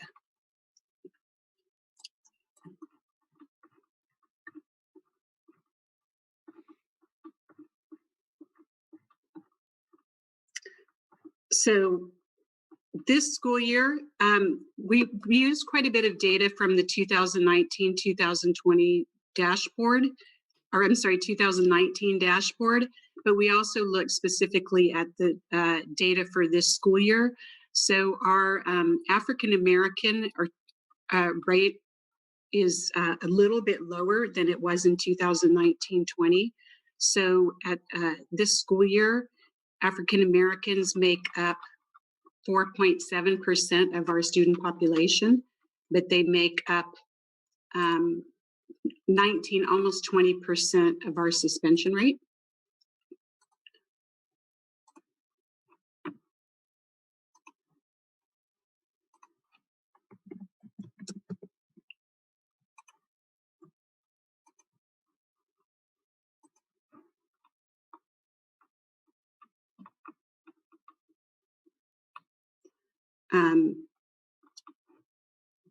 I'm sorry, I'm having trouble with my connection and pulling up my document.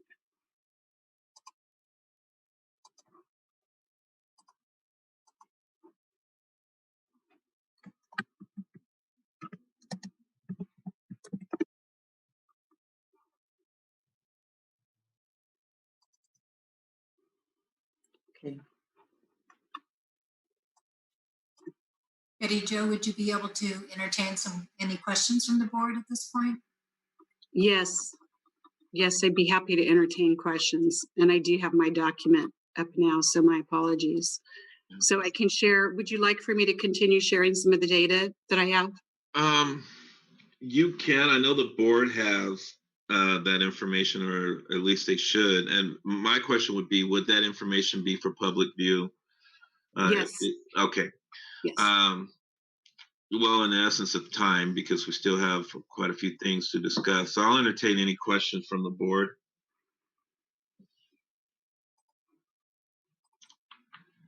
Out to the public.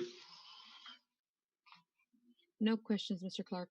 Hearing none, we'll take it back to the board. Final comment, and I'll entertain a motion. I'll move it, and I have a comment. I just want to say, excellent job, Betty, for progressively improving. And so this is good. And so I want to thank you very much for doing that. So thank you very much. Thank you. I appreciate it. We still have much work to do, but I appreciate it. It's come a long ways. Thank you.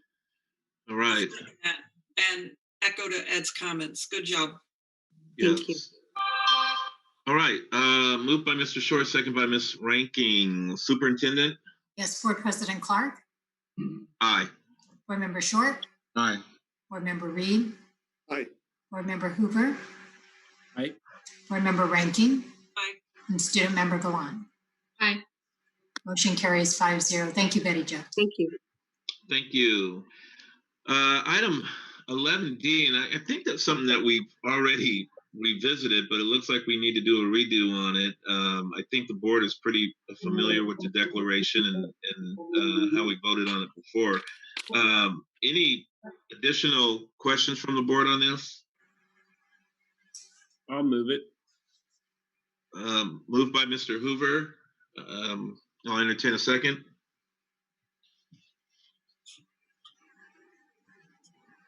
Second. A second by Mr. Reed. Superintendent? Board President Clark, Aye. Board Member Short, Aye. Board Member Reed, Aye. Board Member Hoover, Aye. Board Member Ranking, Aye. Student Member Gallant. Aye. Motion carries 5-0. All right, thank you so much, and we'll get that taken care of. But at least we went back and did it the right way here. Item 12, discussion item, school reopening update. Superintendent? Yes, we're coming back and sharing an update this evening. It is not an action item, it's a discussion item. And Dr. Huber is going to start by diving a little deeper into the schedules for middle schools and high schools, picking up where we left off at last meeting. And then we'll finish with a health update from our health coordinator, Carrie Kay. Dr. Huber, welcome. Good evening, President Clark, board members, Dr. Koligian. You'll recall from the last time we were together, we went over the schedules that the secondary schools were working on in preparation for when we get to go back to in-person learning. This first slide is just kind of a reminder of what was basically the bones, if you will, of many of our schools that have a 6-period schedule. So Kelly, if you want to go to the next slide, and we'll just kind of quickly go through some of the differences. So Mills and Mitchell ended up working collaboratively and ended up with the same bell schedule when they were done. And so the differences for Mills and Mitchell is they've increased their passing period. They've also increased their daily minutes from 180 to 200. And then asynchronous time also increased from 90 minutes to 105 minutes. Next slide, Kelly. Sutter Middle School also increased their minutes. They added some minutes to their 1st and 5th period because that is the first period of the day. And so they're going to put things in like second step there, and some advisory time, morning announcements. And Sutter also increased their asynchronous time. They wanted to really protect their asynchronous time because it is the time that they spend the most amount working with students who are struggling in the distance learning model. And so that the staff at Sutter really wanted to protect that time so that they could continue with their intervention strategies with students that are struggling with distance learning. Next slide, Kelly. Folsom Middle School also increased the minutes as was asked for by the board. So their passing period increased to 7 minutes between periods. And then they also increased their minutes up to 200 minutes per day in person. So, or synchronous, I apologize, synchronous. So that was an increase for Folsom Middle as well. Next slide, Kelly. Cordova High School also added an intervention period to their time slot. And so they also ended up increasing their minutes. Also, one of the things the board was concerned about was the passing period for Cordova, which at the time was 5 minutes. That's been increased to 10 minutes. So there is an increase of 30 minutes for synchronous interaction for students at Cordova High School. And then finally, we have Folsom High School in terms of changes. Folsom increased its minutes as well by adding the 10 minutes to their periods, each period of the day, as well as they added their advisory on Wednesdays. So you can see there in terms of Tuesday, Thursday, and Friday at Folsom High School, it's 210 in-person minutes. And then Wednesday jumps to 270 because of their advisory being put on the Wednesday. And then finally, as Vista, but Vista hasn't changed at all. Vista has the same schedule that we discussed last time. So those were what we just wanted to share with you in terms of the schools going back, talking with their faculty and their staff, reworking on their schedules and looking to build in some more of those minutes that was asked for at the last board meeting. Also, just one of the things to also mention is, unlike the elementary, there is no opportunity for secondary to reopen while we are in purple. And so with the guidelines laid out by the governor, one of the things that we wanted to share and that we're proposing is that right now our goal is to open January 4th. But in order to open January 4th, basically our county would have to go back into red by the 21st of December in order to make that date. And so if that was not to happen, if we didn't go back into the red at that time, then what we're proposing is that each week that we remain in purple means we have to roll back our potential comeback date in person by a week. So if we're not in red by the 21st of December, instead of our opening date being January 4th, we'd be proposing that our opening date rolls to January 11th. If the week keeps going and we're still not in purple, then we'd roll again to actually it would be the 19th, because the 18th is Martin Luther King Day.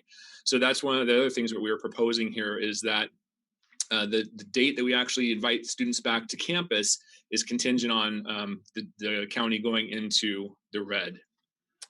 And that concludes my portion of the presentation.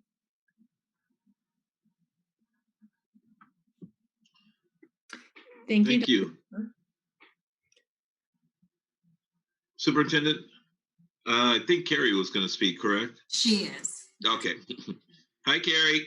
Hi there. How's everybody tonight? Thank you for having me back. And I have a single slide, but I know there's a lot of things that folks might have questions about or want to discuss.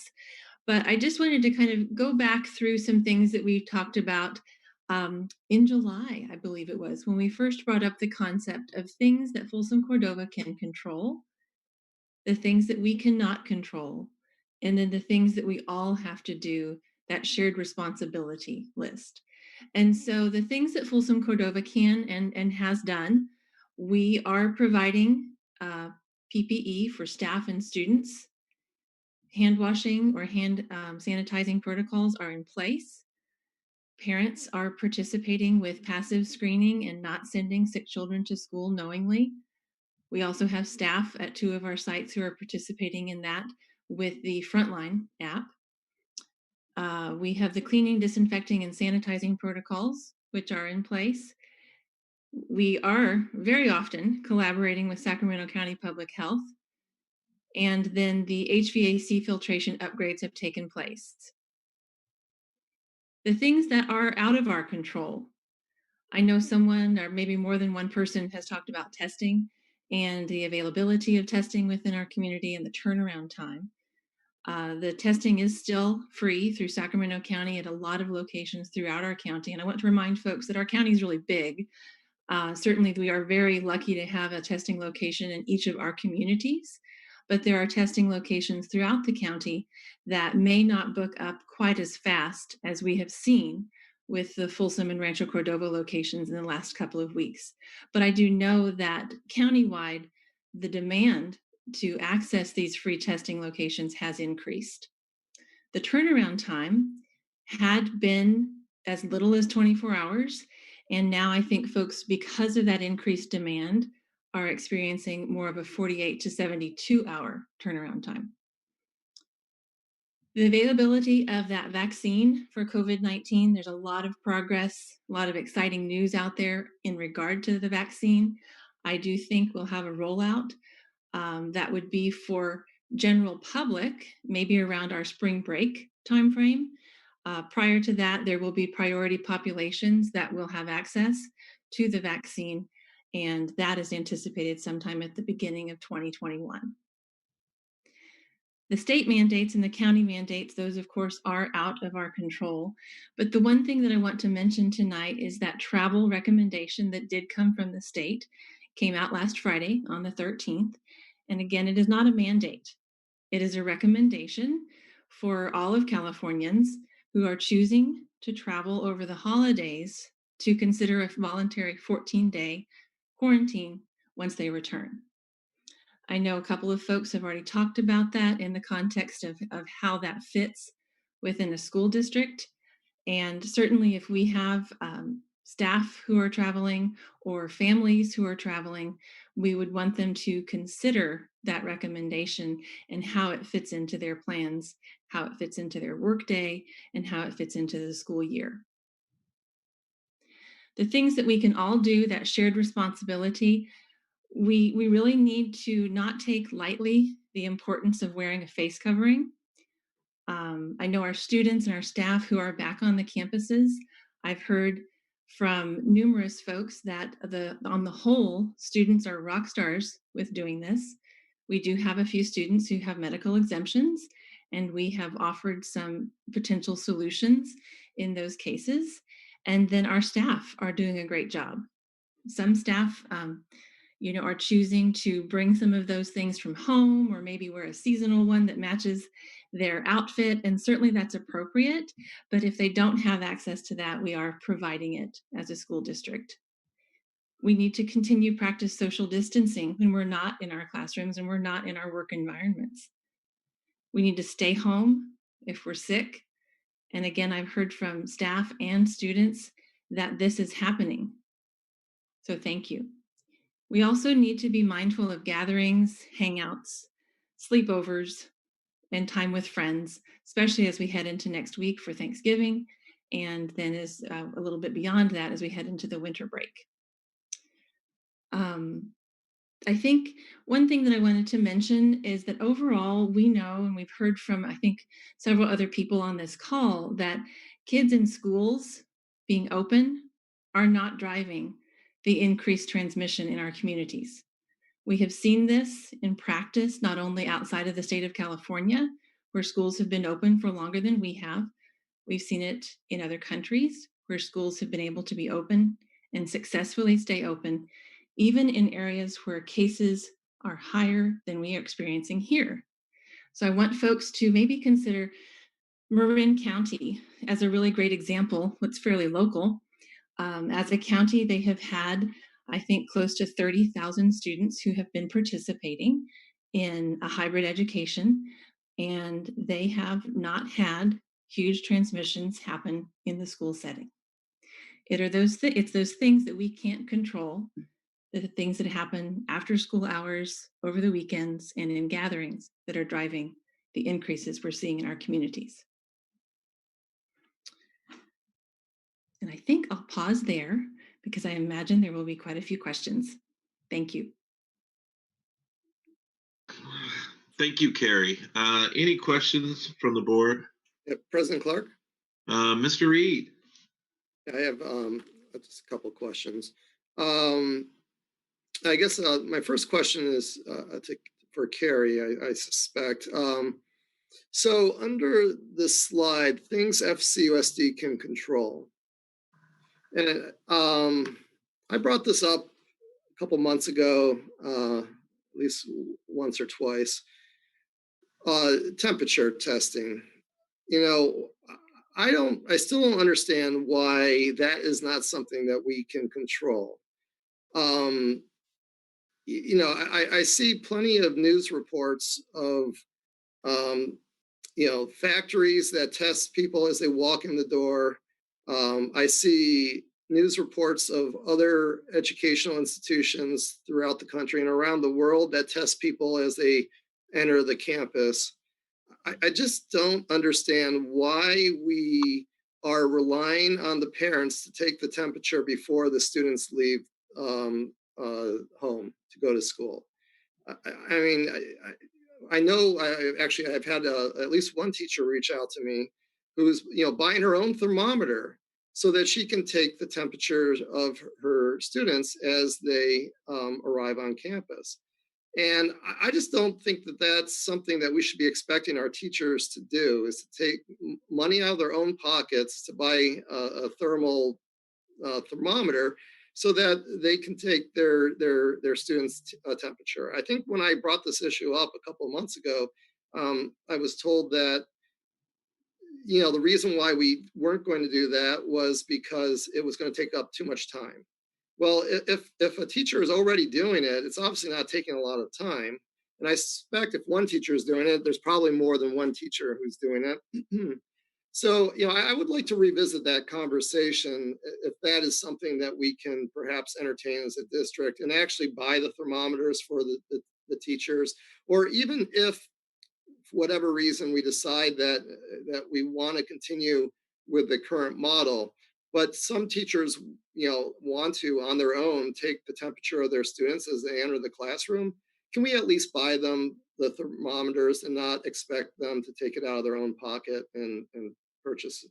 So I guess that's a question and a statement, or several questions and several statements. So let me pause there for comment. Sure. Yeah, that was a lot. I think I have an answer for some of that, but then we might need to go back through some of your comments.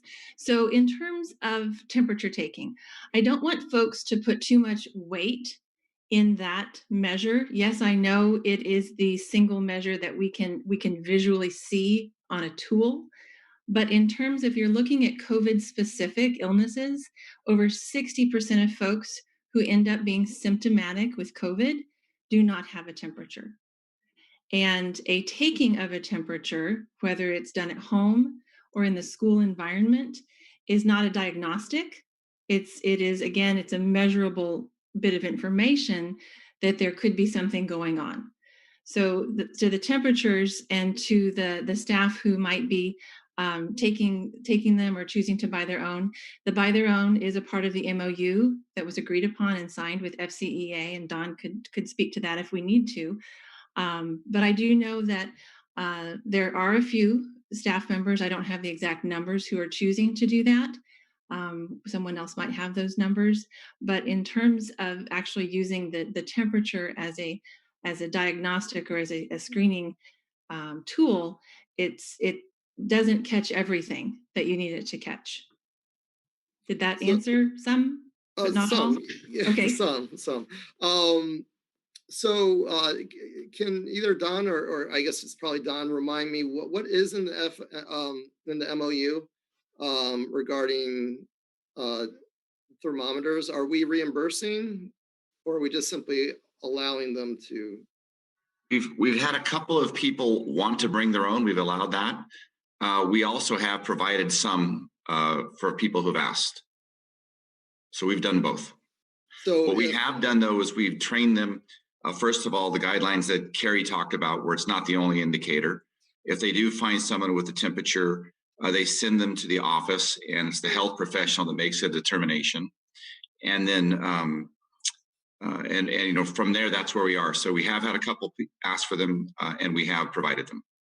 So any teacher that's out teaching in hybrid who wants a thermometer and requests it through the office or through ESC, we can get them a thermometer?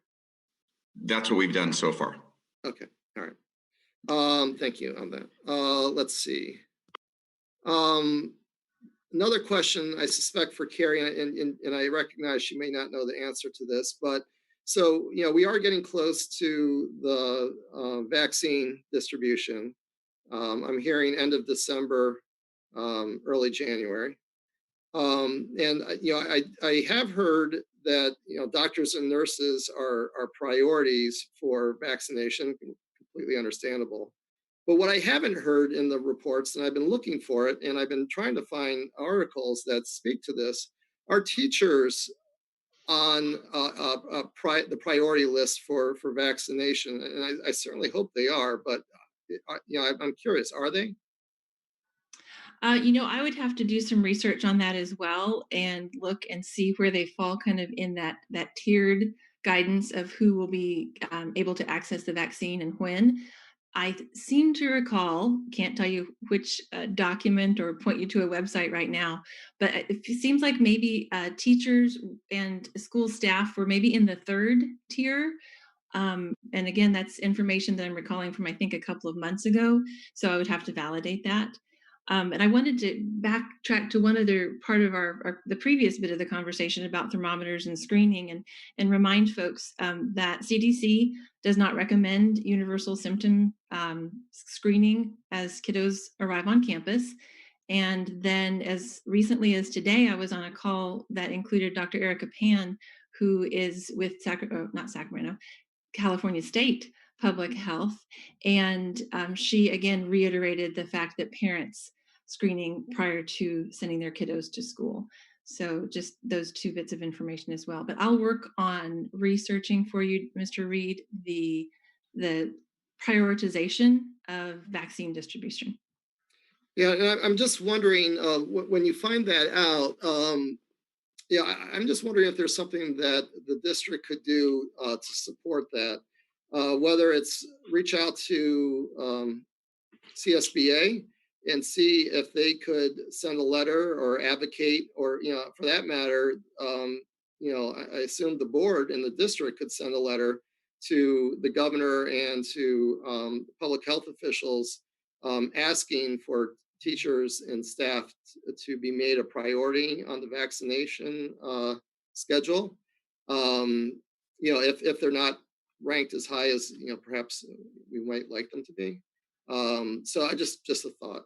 And my final question on the presentation relates to Cordova High School's bell schedule. Can you bring that one up? Thank you. So, all right. So I see that we've added the intervention for 30 minutes, but I also see that it's after lunch.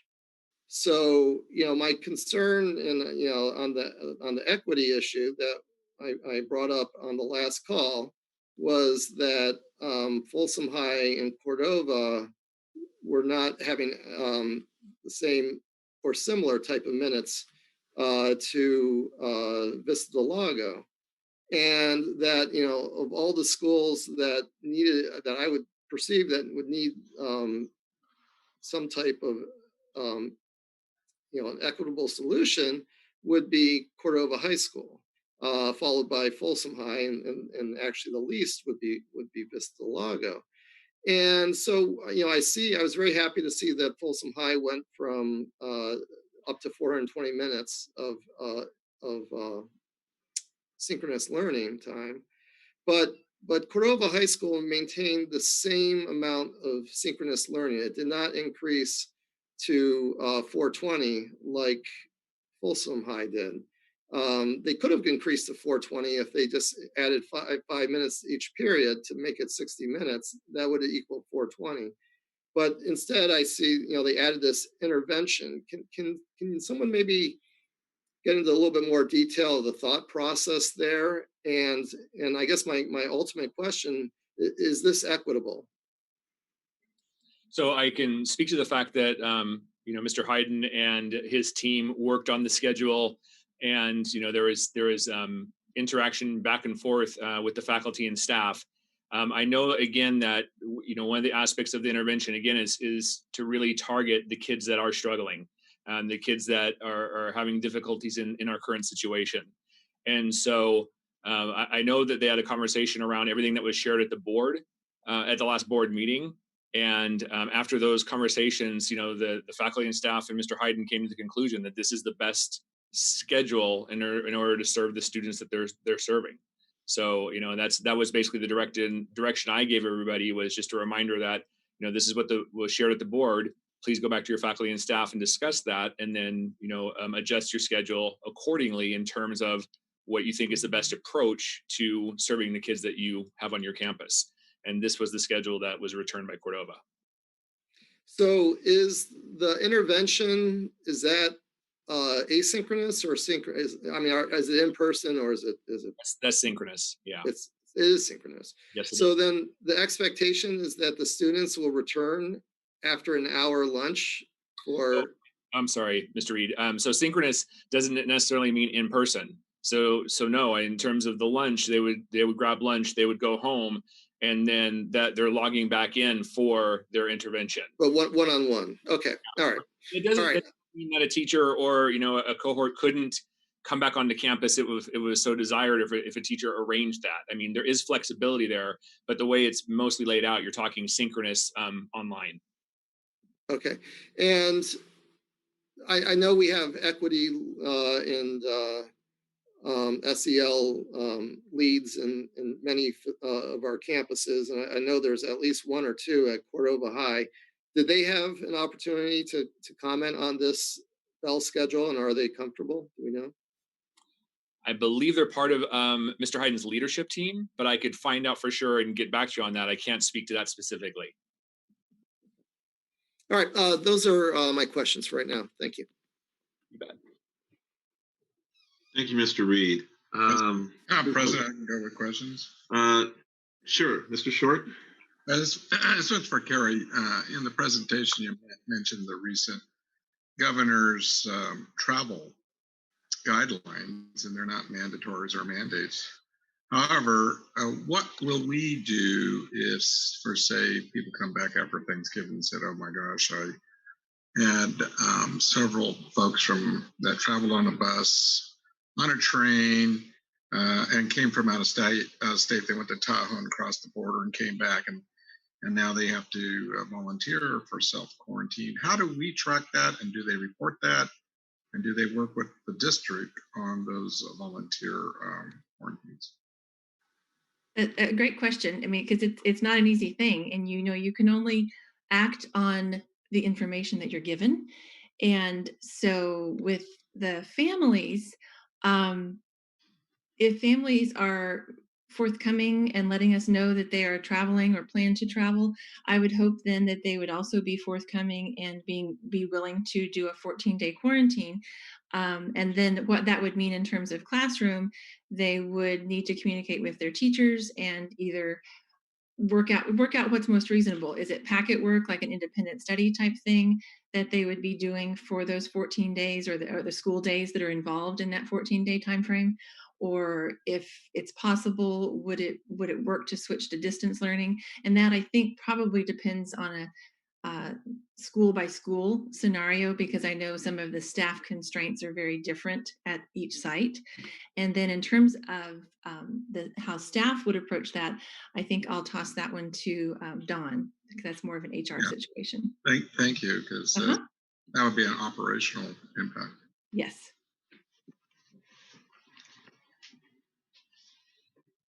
Don, you there? We have not addressed that with staff. So the challenge would be if we had an employee who traveled and they came back and they needed a quarantine for 2 weeks.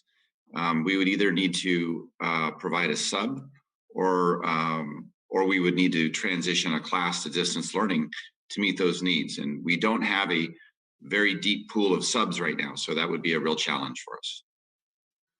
So hypothetically speaking, after Thanksgiving, we might have potentially, I'm not saying, but people have traveled, and then they would come back and report that to you, call you in, or they do by email. You guys interview. How does the process work? Because we're not concerned about. It's a brand new twist that was given to us, and it's a voluntary quarantine.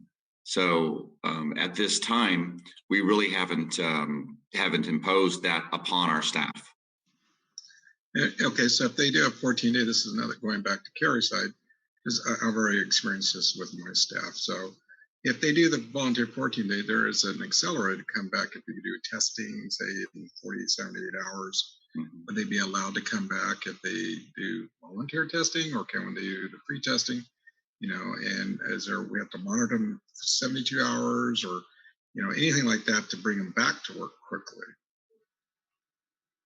So in terms of testing, so if someone is concerned that they have come into contact or been exposed, a negative COVID test is not a green light. If you truly feel like you have come into contact, let's say maybe a family member that you spent time with over the holidays has turned up positive, you indeed were in their home and spent the weekend or whatever the scenario is, and you choose to go get tested. First of all, thank you for going to get tested. But second, if you are negative, it is not a green light to end a quarantine. You would still be in that 14-day quarantine, even if you had a negative test, because of the incubation period of the virus. So that's why that 14 days is in there. Yes, it's a voluntary in terms of the travel, but that if you're talking about testing, and we take it even outside of the context of the travel quarantine, That's just good information to know for all of us, that if you do get a negative test, it's not a green light to resume work or head back into the classroom. We still need to respect that 14-day timeline. Yeah, because it's not really clear from the governor's thing. I've read it, and it just says if you just traveled across the state lines, and still you may not have been exposed to anybody you know, and still come back, it still require is a volunteer 14-day. Yeah, that's the confusing part. It just seems very nebulous at this point. I agree. There's a lot of, it introduces a lot more confusion than clarity. Okay. All right. Thank you. Mm-hmm. All right. Any other questions from the board? Mr. President, I have a couple. Board Member Huber. So it's more related to the schedules. Let me see if I can pull up my document here. So Mr. Reed asked some of the questions I had about Cordova. I think most of those questions were answered. I was looking at the Sutter and Folsom middle school schedules, and actually Mills as well. It seems, first of all, thank you to all the work that's been put into increasing these class times. I think that's fantastic. We definitely are moving in the right direction, and I think these are definitely a lot closer to, I think, what a lot of families are looking for. I was curious though, for all the middle schools, it seems like the lunch period is still really early. And I know like two periods here have 70 at Sutter, but then the rest have 60. I mean, it seems like there's still a little wiggle room to add even more minutes per class. So I just wanted to, just given that early lunch. So I just wanted to see if that was still, being considered, or what the kind of reasoning for the differences between Sutter and Folsom Middle are, and things like that from Jim, if you could. Yeah, I know that was one of the conversations, and again, in terms of the 60 minutes, that's basically the amount of time that their schedule already has, and it's what the students are used to. There, again, we're also talking about, there was a discussion in terms of screen time, and one of the discussions was, maybe the 70 minutes wouldn't be as difficult at a high school as it would be at a middle school, but we started with, I think, 80 minutes when this whole thing started last May, and came to the 60 minutes because of the amount of time kids were going to be on screens. And then also, again, there is, and speaking to Sutter specifically, they really feel like, the work that they're doing during their asynchronous time in terms of targeting the kids that are really struggling is super important. And, they were very adamant about wanting to protect that in our current situation. And so I think all of those things came into play as they tried to figure out, what's the best approach in terms of creating this hybrid schedule. So I do know that Ms. Phillips and her team and Dr. Daniels and her team, they've all been working very hard in terms of working with their teachers to come up with a schedule that everyone feels is the best match for what they're trying to do and what they've experienced thus far with both teaching online and then trying to transition into teaching online while also teaching in person to kids physically in the classroom. So I know the conversations were robust over the course of that week and a half before we resubmitted these schedules. Thank you. When we, so I'll definitely give that some thought, because I definitely want to try to understand the reasoning behind that, and that's helpful information to know. When we come back well, obviously we're coming back to school in January one way or another. Right. So if we remain in the purple tier and the state does not let us open, what is the plan? So I know we have this, you talked about this rolling date, and I think that makes sense, but for the in-person, are we going to launch the new schedules and new everything regardless and just stay digital or virtual so that we can transition seamlessly, or how is that going to look?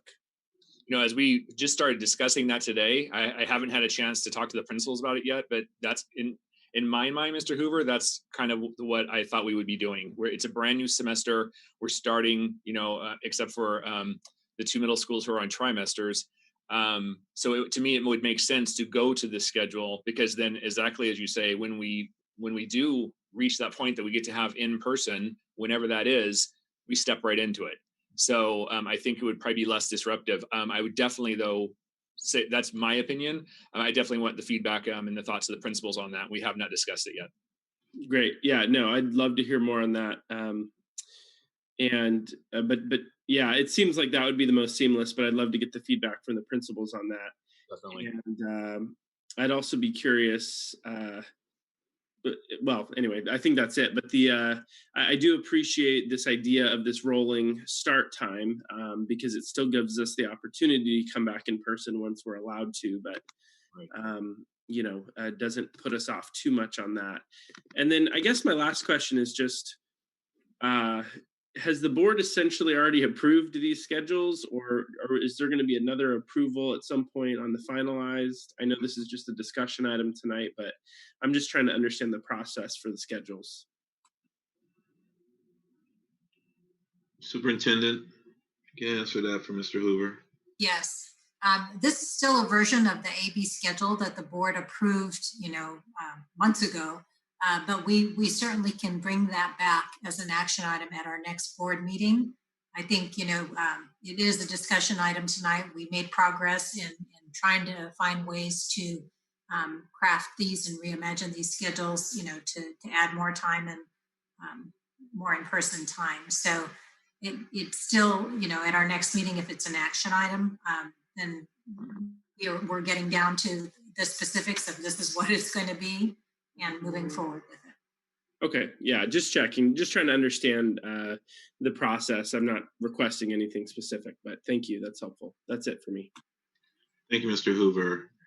Any other questions from the board?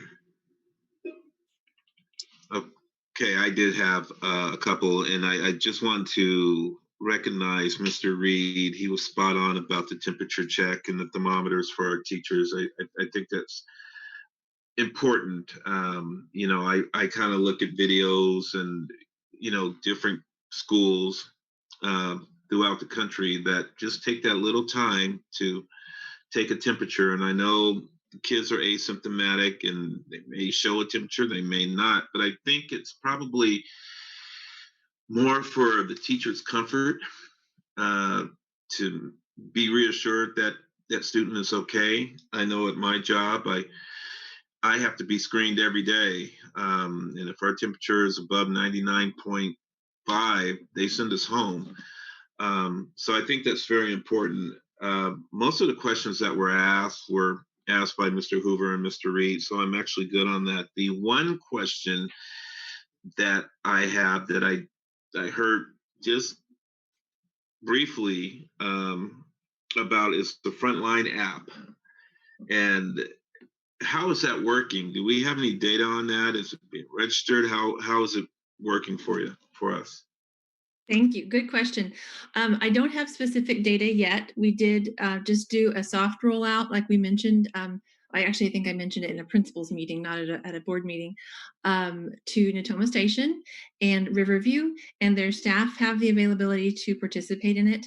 We've been working through a couple more kinks on the family side, but once I get my template letters from Frontline, which I just emailed them actually during the board meeting tonight and asked for those, we should be able to roll it out to the families of, sorry, Addison, I'm on a call. We're at home. Got little people here. So we should be able to roll it out to those families at both Natoma Station and Riverview ASAP. And then still the goal is to have it live for all of our elementary settings 12/1 when we come back from Thanksgiving break. So it would probably be unrealistic to ask for a update on Frontline at our next board meeting. Most likely it would be our board meeting on the 17th of December. I think we could give you some preliminary information on the 9th. I think the 9th is our next one. I think it's the 3rd. No, the next board meeting is the December 3rd. 7th. No, it's December 17th. December 7th. Oh, our next meeting. Okay. Oh, good. We've got our calendars all. Yeah, I got mine screwed up too. I'm not with So it. yeah, I think that's reasonable. I think we can add that to the list of things to talk about. Awesome. Yeah. All right. Definitely. Good deal. At this time, I will, even though it's a discussion item, I'm always eager to hear from our public and to hear their comments and or concerns. So I will entertain a public comments. Max is 20 at 2 minutes. So Mr. Clark, I don't have any comments. None? None. Take it back to the board for final comments, if any.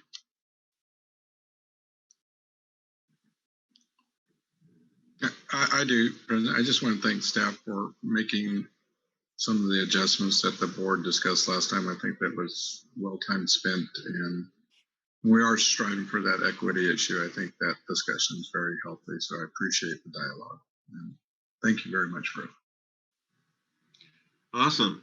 President Clark, I know Ms. Kay wanted to talk a little bit more about, the positivity rates and the guidance that we're getting from the state on that and how we're implementing that in Folsom Cordova.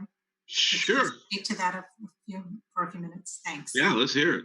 Okay, thank you. So yes, wanted to talk a little bit about what is that threshold that would cause a school to need to close in terms of the number of positive COVID cases. And it has to be a positive COVID case. We're not talking kiddos who are sick or staff who are sick, because again, we recognize we're in cold and flu season, but we also recognize the mitigation efforts that we're doing will go a long way to mitigate cold and flu season. So that threshold has been outlined for us very, very clearly in the guidance for school return from Sacramento County Public Health. And for those of you that are web savvy, and I'm sure already have it pulled up in your web browsers, it is the guidance that we got it back in October, but it was updated again in November, on November 10th. Page 6 actually addresses that. And so if you'll let me, I'd like to just read it. It's a really short, it's a longer paragraph. I'm just going to look at one specific sentence. And it reads, generally a single confirmed case of COVID-19 will necessitate the closure of a cohort. When multiple cohorts are affected, or at least 5% of students, teachers, and staff test positive for COVID-19, full school closure may be warranted. And again, any of these kinds of decisions are being made in conjunction and conversation with Sacramento County Public Health. It's not a unilateral decision that we or I would make. We would talk to them. We would talk to Dr. Cassirier and the schools team. And so we recognize that 5% is, people want to know, what is that number for each school site? So we've been working on that as a department today. And then tomorrow, my staff, my nurses and I have a meeting. And so we'll make sure that we all have, what is that number for all the different elementary schools, as well as secondary schools, because I want to remind folks that we do have SPED cohorts on campus. And so we need to be mindful, those are definitely smaller populations, but we need to take those into consideration. So that just wanted to make sure that folks were aware of that metric. And I also wanted to draw into the conversation that in past years, certainly we haven't had to monitor for COVID-19, but in past years during cold and flu season, Sacramento County Public Health does work with all school districts, and they distribute some communicable disease guidelines. And we've always been tracking influenza. And the metric that existed in the past and still exists for influenza is a 10% positivity rate. So the county has already halved that to 5%, recognizing the importance and the concern that occurs with COVID-19. But I just want y'all to know that we're aware of that number and we're watching it.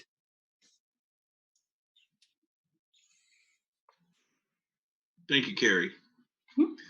Mr. President. Mr. Reed. Yeah, in one of the emails I received this week from a teacher, the question was asked, what is the percentage, what is the trigger that the district has to close a school? And, I didn't know off the top of my head. I thought it was a very good question. I reached out to the superintendent and she informed me that, based on county guidance, it's 5%, but it's not that we can't potentially close a school site that's below 5% if the demographics are spiking from that particular school site. And I thought that was a helpful conversation I had with the superintendent. But it did raise in my mind, the question that if one person's asking that question, I suspect a lot of people are. And I think in the spirit of transparency, I think it might be helpful if we provide the numbers that would close the school site at a particular threshold. But I also think that the board should entertain some like a quantitative, data-driven threshold that we automatically agree that we're going to shut our schools, or not all the schools, but particular school sites based on infection rate. And I don't know if 5% is the right number. In my mind, I wouldn't mind even being a little bit more conservative and shooting for like a 4% positivity rate that the board has given direction to the superintendent. I think we need to empower the superintendent to make these decisions, but at the same time, we need to cover and support our superintendent and not hang her out there to dry. That she's making subjective decisions on what school is open and what school is switched to distance learning. And so, I would like to recommend that staff get together and come up with those matrix that the board can adopt at a future meeting, and so that the superintendent has clear direction on how to proceed. And I do understand that it's not just the positivity rate. There might be a second matrix or a second statistic that we need to keep track on, which is the availability of personnel. Obviously, if we don't have personnel or substitutes to teach the kids, that could also be a statistic that might drive a school that may not have the positivity rate, but has the lack of personnel rate to maintain in-person instruction for a period of time. So I like to just throw that out there as something that I wouldn't mind staff putting their heads together on and reporting back and make a recommendation to the board. And I would also be open to a special board meeting for the approval of that and not wait till December 17th. Mr. Clark? Yes, Mr. Short. I want to echo the same sentiments as Board Member Reed. I think the multi-parameter it kind of aligns with my previous question to Carrie. If we, after the holidays, we come back and we have a big surge of volunteer quarantines, we can find school sites without the available resources to even continue. So I think that multi-rate that he suggests here is a good thing, and that we should set up a special board meeting to contemplate that and direct staff to come up with some parameters for us to consider. Sounds like a plan. I'm open to that. Any other board comments? Mr. President. Mr. Hoover. Yeah, so I think I agree. I think I could definitely support empowering the superintendent to make the right calls as based on specific criteria. I think it's really important that we're basing our decisions on data, and obviously staffing. You can't staff classrooms if you don't have staff. So, I mean, those are things we absolutely need to look at. I know Rockland is having some very similar challenges in terms of staffing, and they're having to make some of these tough calls as well. We obviously do not want to close schools, but we have to understand and have some metrics and data that we base these decisions on. And I think that also gives incentives to everyone to do their best, to follow protocols and to keep our rates as low as possible. So I would say I'd be supportive of it under two conditions. One, that the criteria is very specific. So for example, that the positivity rate, for example, we come up with a positivity rate that we can all agree on. And two, that it's very targeted, meaning we need to be approaching this on a site-by-site basis. There are going to be some sites that are going to have more problems than others, but we should not be closing sites that have had 0 cases in order to stop cases at a school that has had, significantly more than that. So I think it's the best approach is going to be to approach this in a very targeted way on a site-by-site basis. So those would be the two things I would like to see.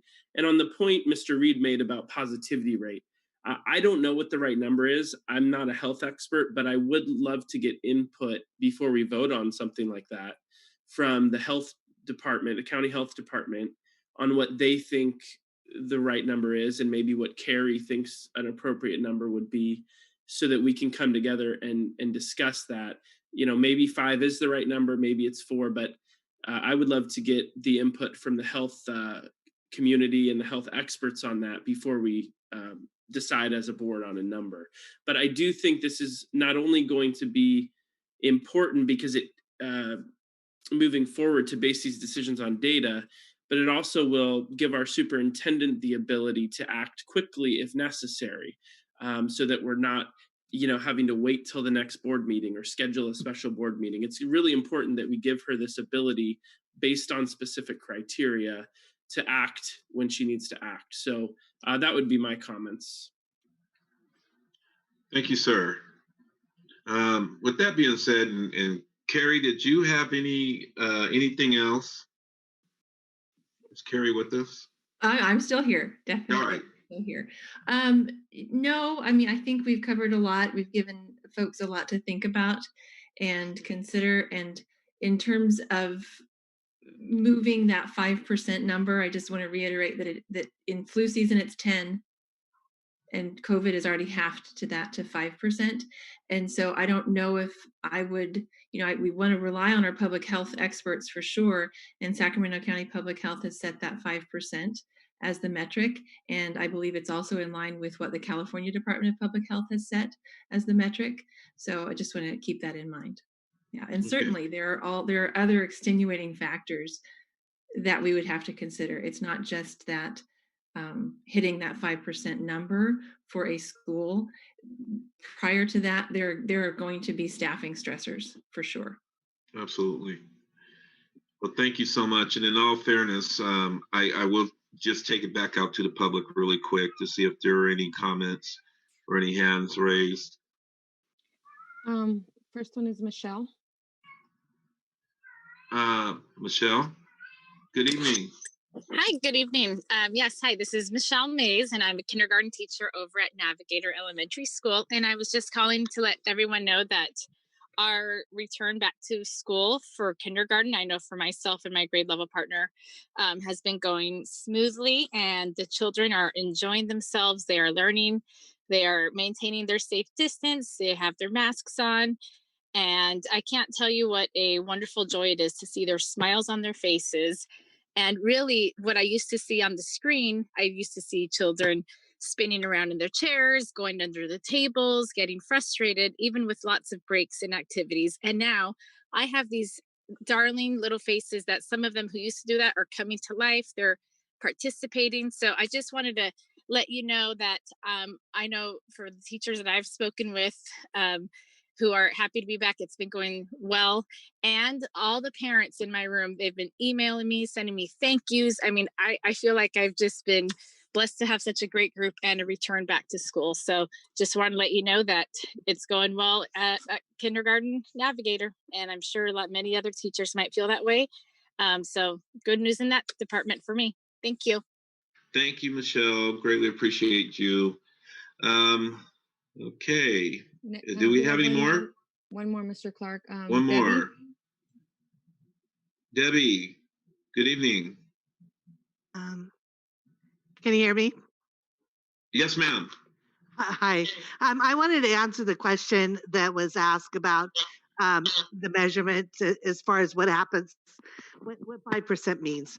One of our OTs, our occupational therapist husband, is a risk manager, and he actually he did the math. Applying simple math in a real scenario will showcase how dangerous waiting for 5% to be infected at a school can be. For example, Folsom High School has approximately 2,550 students, teachers, and staff. 5% at 2,550 is 128 infected people.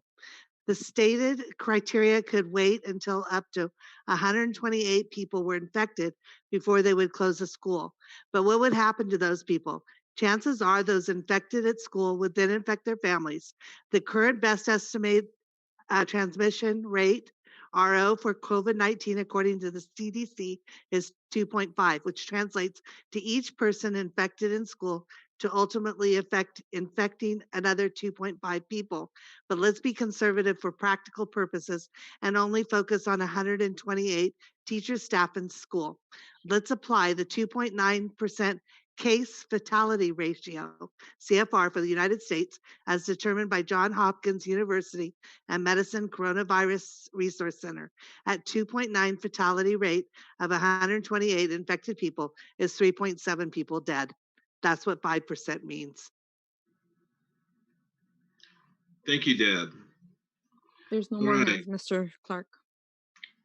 You said one more? No more hands. No more hands. All right. Awesome. All right. I'll bring it back to the board. Final comments. Do we have any? President Clark. Yeah, Superintendent. With the suggestion from the board, and it sounds like consensus to have this criteria developed, I think the recommendation to have a special meeting prior to our schools resuming after Thanksgiving break is a good idea. I'd rather do it sooner rather than later. I agree. Our students and staff return. So with that being said, I would like to ask the board if they would entertain a special board meeting at the beginning of next week. Absolutely.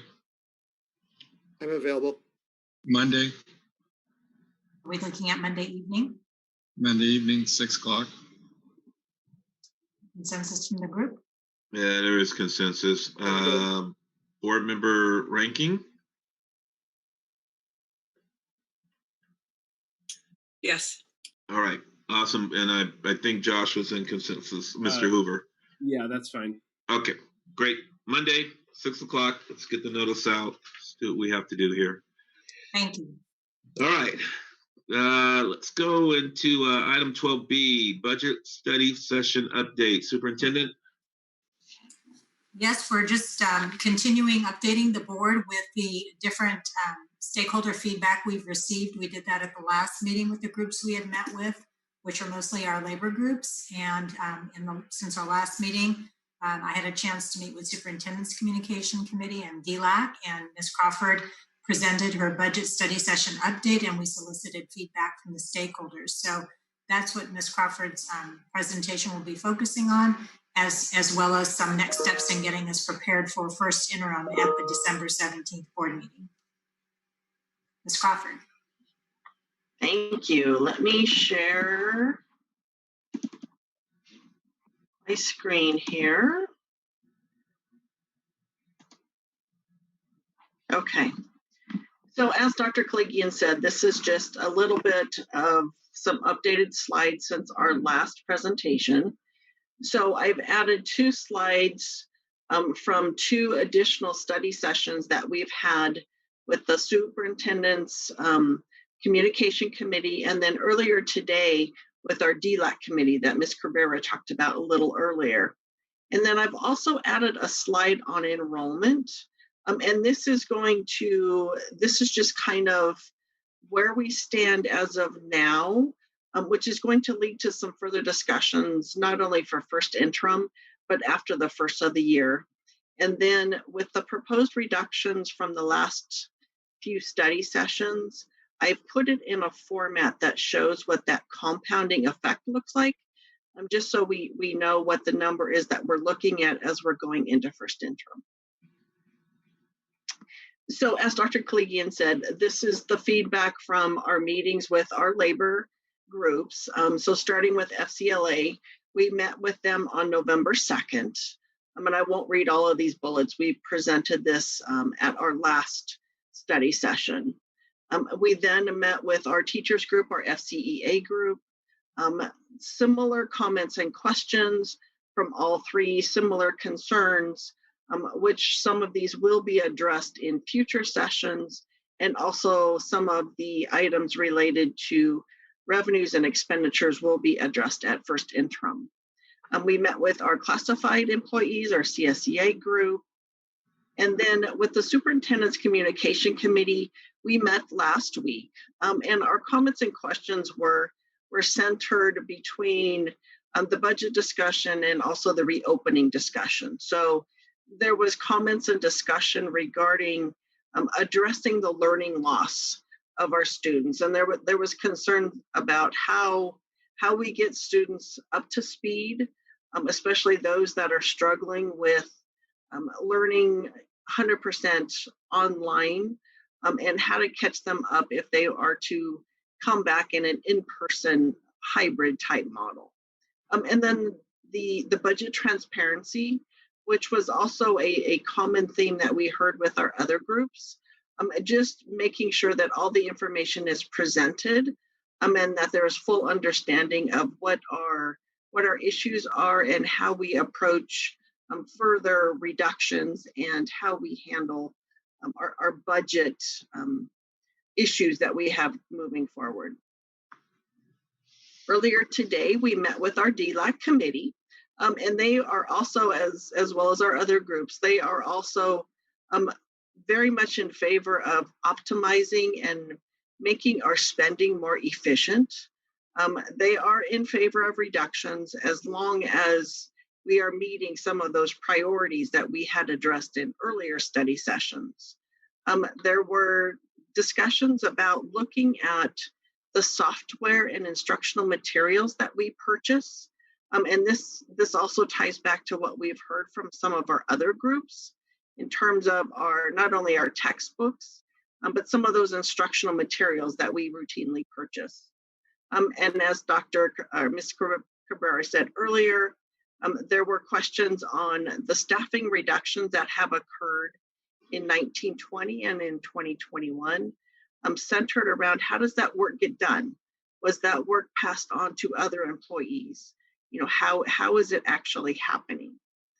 There was question regarding once the funding expires for the CARES Act, how do we continue to provide the services and supports for our hybrid instruction and our in-person and our distance learning instruction with the COVID-19 situation? It's not going to just go away after the first year or after the first of the year. So how do we continue to provide that support? What does that funding look like? One of the questions that came up was in relation to the CARES Act funding, and the majority of it, we have $11.8 million identified.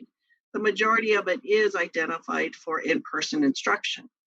So some of the questions were centered around the needs for hybrid instruction. How do we make sure that we are providing safety and security for our students and our staff, our teachers and our families, not only for in-person instruction, but for those who are continuing with the 100% distance learning. So there was lots of good comments and questions, and lots of good discussions from our meeting earlier today. So the enrollment update that I talked about a little earlier. So what I've done here is I compared the first week of October of last year with the first week in October of this year. And this kind of ties into where our CalPADS data comes from. So as you can see, as of last year, total between our elementaries, our middles, our highs, our alternative education, and our charter schools, we had about 20,872 students. the same period for this year, for all of our sites, including our charter school, we are only at about 20,308. So that's a difference of 500 students. So we have talked earlier in the year about, we knew we had a shift to the charter school for those students who were more comfortable with that homeschool model. But that left still another 500 students that are no longer with us. We know some have gone to private schools. We know some have had to move out of the area for economic reasons, for family reasons. So as we're looking ahead into next year, and this isn't just an issue for us, this is an issue for other districts up and down the state. If those students don't come back, this is where we really have to look at, as we're moving into the next school year and in 2 or 3 years down the road, we will really need to look at aligning our staffing, aligning our expenditures based on the number of students. If we are truly in a declining enrollment situation, then this will just add to the structural issues that we've already been talking about. So this just adds another layer to those budget reductions that we've been talking about for the last 2 years. So some of the proposed reductions that we had talked about the last time, we had talked about looking at our allocation formulas for staffing and for supplies, looking at identifying expenditures that could be moved, looking at our summer school program, looking at our SRO program. So what I've done, coming up, I've added from our budget book, I've pulled the pages of all of those different formulas just so they would be in this presentation. So you'll see we have the formulas for elementary, middle, high schools, and our continuations. And as I said, it's not just salaries, but it's also supplies. It's release periods, those types of formulas. Those are all in here just for ease of use for those that don't have a budget book in front of them. They are included in this presentation. So I've highlighted a couple of the ones that we had talked about earlier. So here, number 11 and number 12, these are the formulas for noon duty and elementary supervision. So this is one of the formulas that we are proposing that we look at, and that we look at revising this formula and staffing accordingly. And then looking at some of our site allocations, as we've had carryover, consistent carryover over quite a few years. These are some of the areas that we can look at for reductions. It could be in custodial supplies. It could be in textbooks, in instructional materials. It could be in our library allocations. It could be in field trips. So these are some of those formula allocations that we will be exploring as we move into first interim and as we move into budgeting for next year. So when I put them into a graphic that shows that compounding effect that we talked about at the last board meeting, I put here for the current year, probably the only one that we can really truly reduce right now is summer school. So I put that reduction in for the current year, and then I've added further reductions in next year. So compounding those from this year and next year into that third year, you'll see going across, you'll see what that cumulative factor is. What we need to remember is that we've also approved additions. So the board has approved 3 support techs for our technology department, as well as a lead teacher.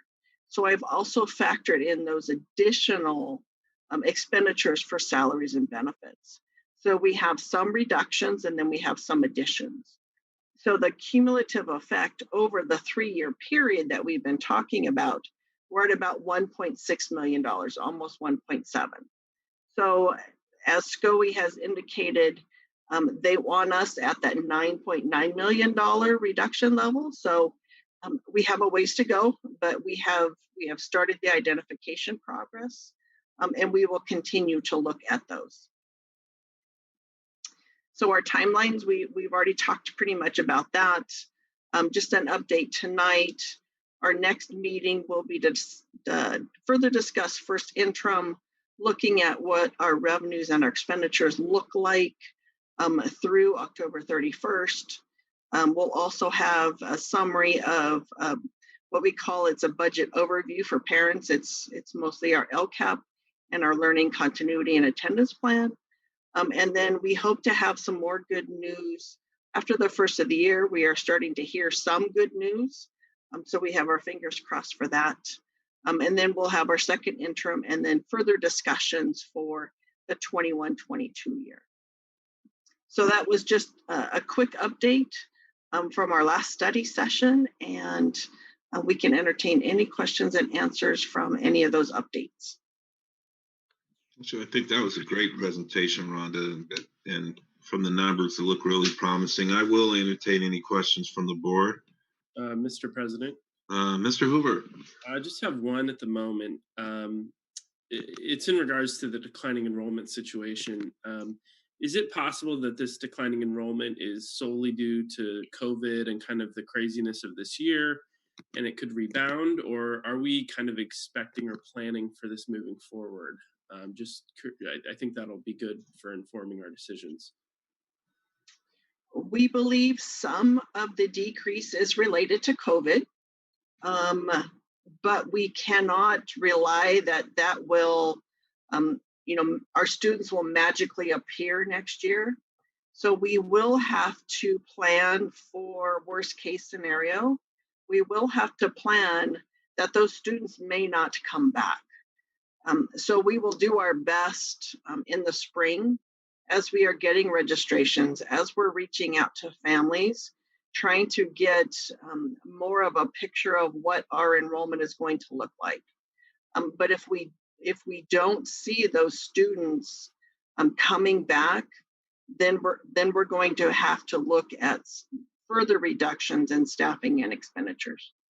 Okay, that's helpful. And I mean, over the long term, obviously, we're talking about opening a new high school, or, we're obviously growing as a community. So I think we will see growth at some point, but it might be more down the road, I guess. Correct. Yeah, it may be a little slower than what we've been projecting. Okay, thank you. Mr. President. All right, Mr. Reed. Yeah, I just have one quick question for Rhonda. So can you remind me by what board meeting are we going to need to make the decision on the $9 million in cuts? Our original discussions were with SCOE. They had wanted a plan at first interim. We're having discussions with them, and we are trying to get, because we will not have a plan, honestly, we won't have a plan to address that full $9.9 million. What our plan is now, and they are having a transition with some staffing as well. So what we are hoping that they will allow us to do is submit what we have already been discussing, and then have further reductions identified for second interim. We'll have more of a plan. All right, thank you. All right, any other questions from the board? I'm sorry, Mr. President, I have one more. Sorry. Mr. Hoover. Just quickly, can we go back to the slide related to CARES Act funding? I just wanted to. Let's see. The total amount? Well, I guess we don't need the slide. I guess you said it was 8 something that it is currently. Our total CARES Act funding is $11.8 million. Right, but what we've committed? We have committed actually more than the $11.8 million. Okay. So we have 4 different funding sources that we are using to address all of our COVID needs, all of our health and safety needs. Okay, I misheard then. Thank you for the clarification. All right. Any other questions, comments or questions from the board? I will allow the opportunity for the public to speak. Any hands raised? No, Mr. Clark. Hearing none, I'll take it back to the board. Final comments, if any? Awesome. Thank you so much, Rhonda. Appreciate you. All right, item 12C, general obligation bond refunding sale results. Superintendent? Yes, thank you. This is actually some really positive and optimistic news for the taxpayers in SFID 2 and 4. The board gave us authority to move forward with refinancing bonds and doing a competitive sale. Ms. Crawford has some exciting news to share here with some of the numbers that we got in that sale. Yes, it's nice to actually share some good news and not always, the bad stuff. So I've summarized the process that we had with our bidding process that actually took place on October 22nd. So for SFID 2, we had 3 bidders, and those are listed here. So the lowest bid was Robert W. Baird and Company. So their total interest cost was 1.5278%. So that resulted in a savings of a little over $400,000. And that is savings for the taxpayers. So that reduces our overall debt service for SFID 2. For SFID 4, we had the same 3 bidders. The lowest bid was, again, it was Robert W. Baird at a true interest cost of 2.5855%. The net present value savings on that one was about $2.2 million, again, for taxpayer savings. So it was not, for both of the sales, it was a competitive process. There was lots of activity in the market when we actually went for our sale. It was still a good sale. Our estimates, we came in a little bit high with our estimates. Our actual bids came in slightly lower. And that was related just to the amount of activity that was going on. So it was a good result for the district. We still had a good sale for both of these, so we're happy with the outcome. In terms of our ratings with both Moody's and Standard & Poor's, we had successful ratings with them. They affirmed our rating, so there was no downgrade, which is always a good thing. So that also helped with the sale with both SFID 2 and SFID 4. So overall, we did very well in the market. Well, that's good news to hear. Any questions from the board? All right, we'll take it out to the public. Any public comments? No, Mr. Clark. Back to the board. Thanks, Rhonda. This is great news. So it's good to hear. Thanks. Every once in a while, I have good news. Yeah, good news. Yes. All right, let's move on to item 12D, Measure G, Citizens Oversight Committee, 2018-2019 Annual Report Presentation. Superintendent? Yes, and this evening we have an Oversight Committee annual report that's done by our president of our Bond Oversight Committee, and I'm going to allow Mr. Washburn to introduce Laura Ruby, who's going to share that report on behalf of the Measure G Oversight Committee. Thank you, Dr. Clegan. Good evening. Tonight is the annual Measure G report to the board. As you recall, Measure G is a $195 million bond issuance that was passed in 2014 for improvements to schools in Folsom. As a part of the duties of the Oversight Committee is to present to the board the annual report indicating the expenditures and the activities of the Oversight Committee. So I'm going to introduce Laura Ruby, who's the chair of the Measure G Bond Oversight Committee, and she will present the findings to the board.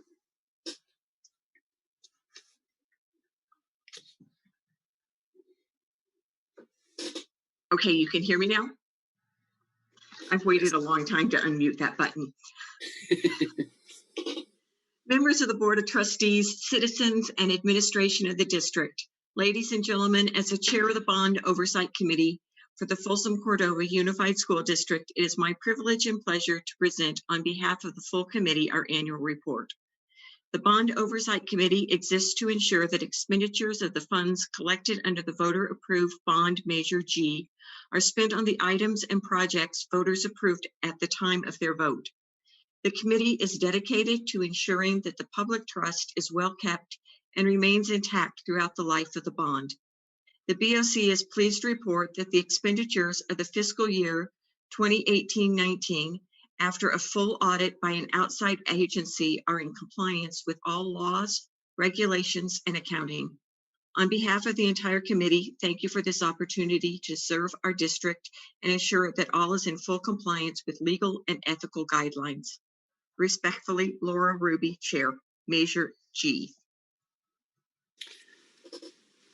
Thank you, Laura. Appreciate that. And as you can see on the annual report here, it lists the overview of the committee members, the support staff, and the annual audits that were approved by the board and the Bond Oversight Committee previously. And the Oversight Committee did review those audits. So that's the annual report. And then moving forward, the next attachment is the annual report that typically goes out to the voters. And I kind of just want to briefly go through this annual report. It summarizes the projects in Measure G. It provides a description of Measure G, including the Bond Oversight Committee. And then it includes the projects in the planning stages. If you go to the next page, Kelly, it talks about the projects that have been completed. We have completed many projects in Measure G. The Folsom High School, I actually was on the right page. The CTE program, Carl Sundahl, Folsom Middle School Marquee. We've done Oak Chan, Vista Del Lago, the auxiliary gym at Folsom High. We've done technology, Folsom furniture and equipment, completed 3 phases at Sutter Middle School. So a lot of improvements have been completed. And the next stage, we're in the planning stages of 3 additional projects. We've begun planning at Blanche Sprinch Elementary School, which includes a new multi-purpose, some interior improvements and site improvements. We're going to begin the planning of Folsom Middle School, repurpose some areas in the multi-purpose for physical education space and music classrooms, parking lot work and some site improvements, and some work in the 2-story building. Also, then we're looking at starting Natoma Station modernization and site improvements. One thing I wanted to point out, and it's in the information item that's in your agenda, it has a detail, and it really goes through Measure G in a lot of detail. It includes the background. It includes the Measure G master plan. It talks about the project order determination, which was originally approved by the board. And these projects were determined on a lot of different factors. They were determined based on the age of the building, the scope of the last modernization project, educational needs, community use, and then state eligibility in the program. The project order, we don't want to move on a project until it becomes eligible for the state, or we would be in jeopardy of losing some state eligibility. We're receiving funding for projects coming up as we completed them. We have eligibility for Sundahl and Oak Chan and Sutter Middle School. So as we receive those fundings, we're backfilling to be able to do additional projects. And that's what that report indicates. And that's how we're able to continue on with projects and move as we have more state eligibility. So the next projects I mentioned will be Blanche Sprints, Folsom Middle, Natoma Station. We're going to continue with the remaining technology needs and continue with furniture and equipment. And then as more funding becomes available, we'll continue on with the rest of the projects, which are Folsom High modernization, Gold Ridge, Sutter Middle School Phase 4, and on down the road. It is dependent on, to finish everything would be dependent on a future state bond passage on down the road. But we have a lot of eligibility in the current Prop 51 bond that we'll be able to complete many of these projects. So I just kind of want to go through with that. And with that, I would entertain any questions. Are there any questions from the board?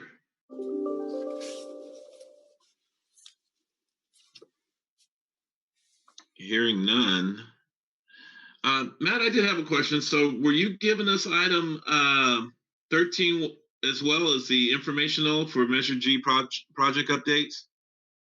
Yeah, the information is it's an information item. It has a lot Okay. of information. It originally was a separate item. It just happened to coincidentally go at the same time as the annual report. I just wanted to point it out because it does provide some backup information as additional information for Measure G. Okay, I just wanted to be clear on that. Hearing no questions from the board, I'll take it out to the public. No questions, Mr. Clark. Hearing none from the public, back to the board. Final comments? Hearing none, we'll go on to item 12E, Measure M, Citizens Oversight Committee. Superintendent? Well, I'll just ask Mr. Washburn to continue on with a similar analysis of the oversight of Measure M bond committee.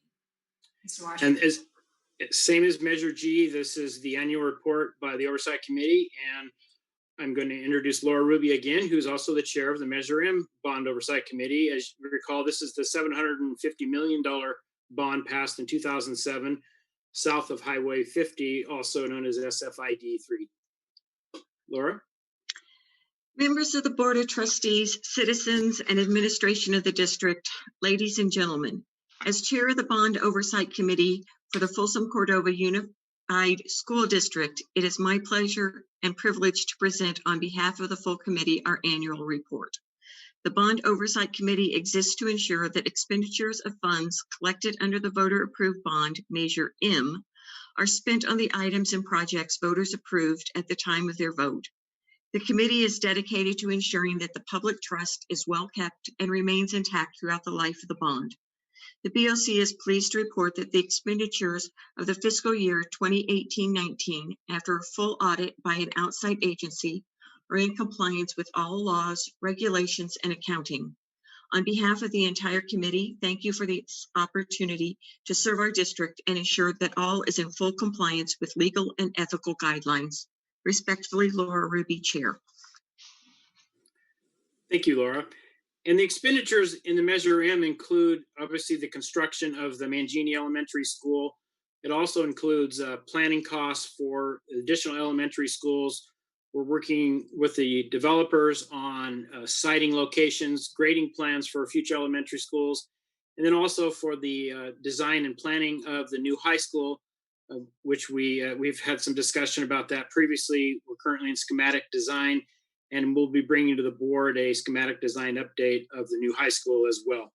We're also looking at redoing the bylaws for Measure M. Now that we actually have residents down there, we're going to look at redoing maybe the makeup of the committee and advertise, see if we can get some people, taxpayers and residents of that SFID 3 area to maybe become part of the Bond Oversight Committee.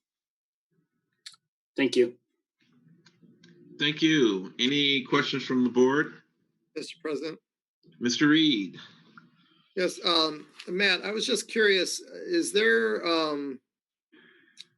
has there been any thought given to developing a nice, glossy brochure similar to what we did for Measure G for Measure M, so that we can keep the public informed on the progress as well as, anticipated future use of those funds? Just from a transparency standpoint, I really like how that Measure G is available to the taxpayers to see what their money is being spent on. Something similar to that, I think, would be appreciated for Measure M. I don't know if we need to necessarily mail it out to people, but at the very least, have it on our website so folks can keep track of that. Absolutely, and we'll develop that as it is developed, and there's actually residents there now. Be more of a reason to keep them informed of what's going on. We will be posting stuff on our website too, as we have project updates and things like that. So that is a good idea, and we'll start producing that annual report and that brochure for the measure, Anne Mary, as well. Thank you. Appreciate it. All right, thank you, Mr. Reed. Any other questions from the board?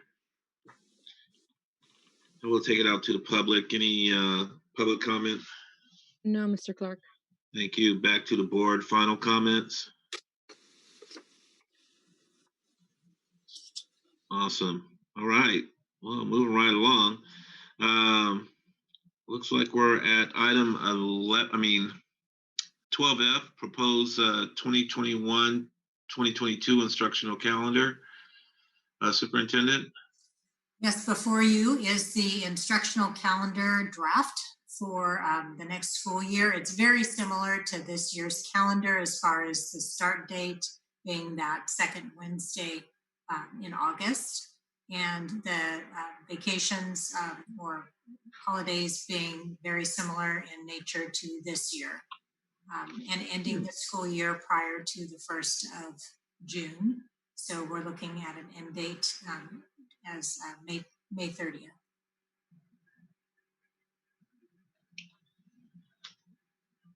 I'm good with it. Any comments from the board? Yeah, I'm good with it as well. All right. Me too.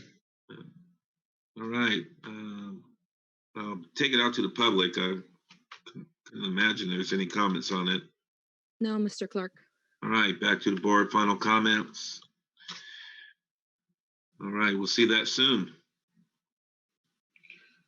All right, well,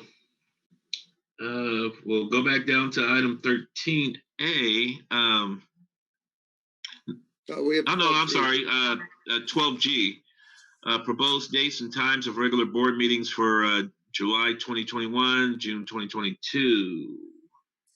So this is going alongside the instructional calendar following the one that I just showed you. Typically, our board meetings are the first and third Thursdays of the month. You'll see in some cases, we might have bumped it to the second and the fourth, and that's usually contingent upon a vacation week that precedes that. And then in a couple of months, we just have one board meeting, again, where there's a long break, such as in December and in April. And then we have our board study sessions scheduled that first, usually the first Saturday in June and the first Saturday in January as well. And we're continuing to plug those into the calendar for next year too. All right. You know, I've been talking about this for the past 4 years, and it just seems like we always have that meeting day in November,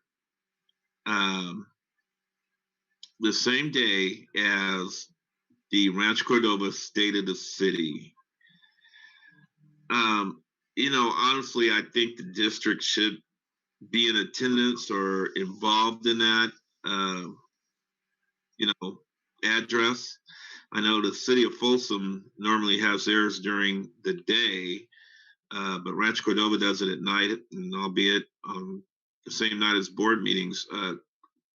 Can we discuss that with the city or whoever puts that on, the chamber, the Cordova Community Council, maybe get them to change the date, or can we look at changing the date? I don't know. I mean, I definitely leave it up to the board for further discussion, but I just think it's important that the district is kind of present or involved in the state of the city.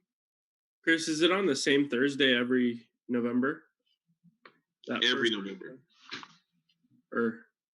And I think, and during my term on the board, I think I was able to make one, but it was just one of those quick meetings that I think we were done by 6:40, and after all the festivities at City Hall, I think I made it right in the middle of I think it was Mayor Budge's address. So I don't know. It's just up to the board on what you want to do. I just think it's important that we as board members, be present. President Clark, do you know what time they start the State of the City address? They start 6 o'clock, but they'll go through some recognitions and presentations. And normally the mayor will come on and talk around 7.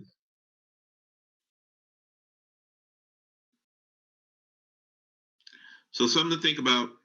I know this needs to come back, so. In the meantime, we can research that.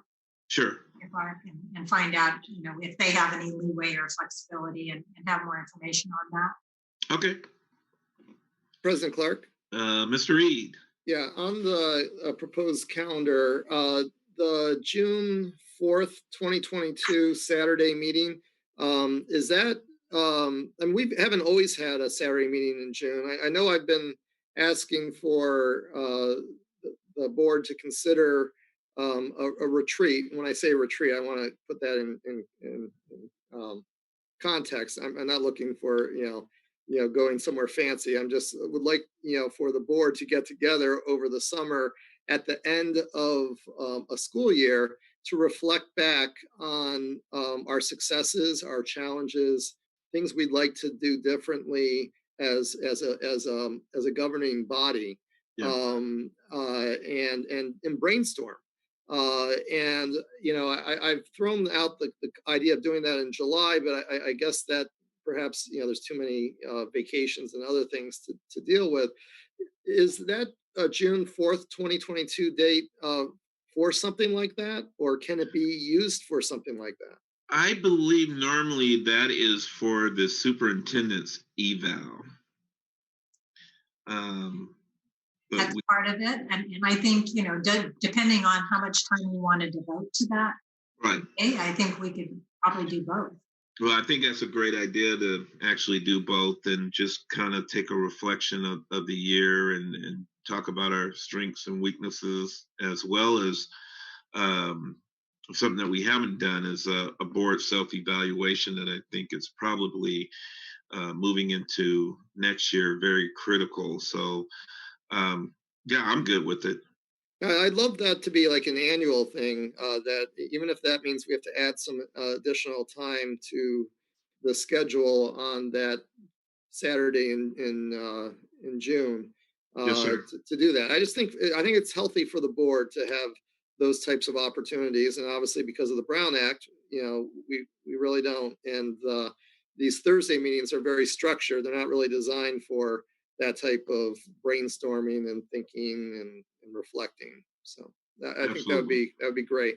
The other item that I wanted to raise, obviously I travel a lot for work, and I always try to avoid conflicts where I can. And I did look at my travel calendar for specific conferences and events that I know that are coming up, and they are planned into the future. And I do have a conference I attend every year on May 4th, 5th, and 6th of 2022. And I see that we have a board meeting scheduled on a Thursday. Now, in the past, when that's come up, obviously I still participate and stick the notice on my hotel door.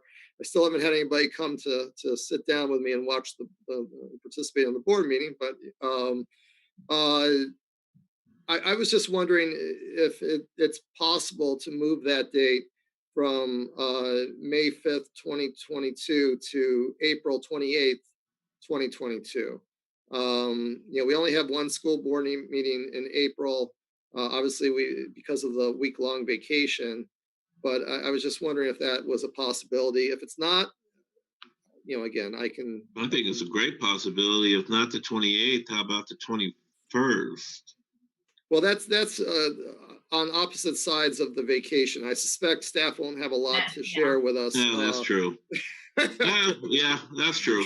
Well, the 28th works for me, but obviously we would need a consensus from the board on that.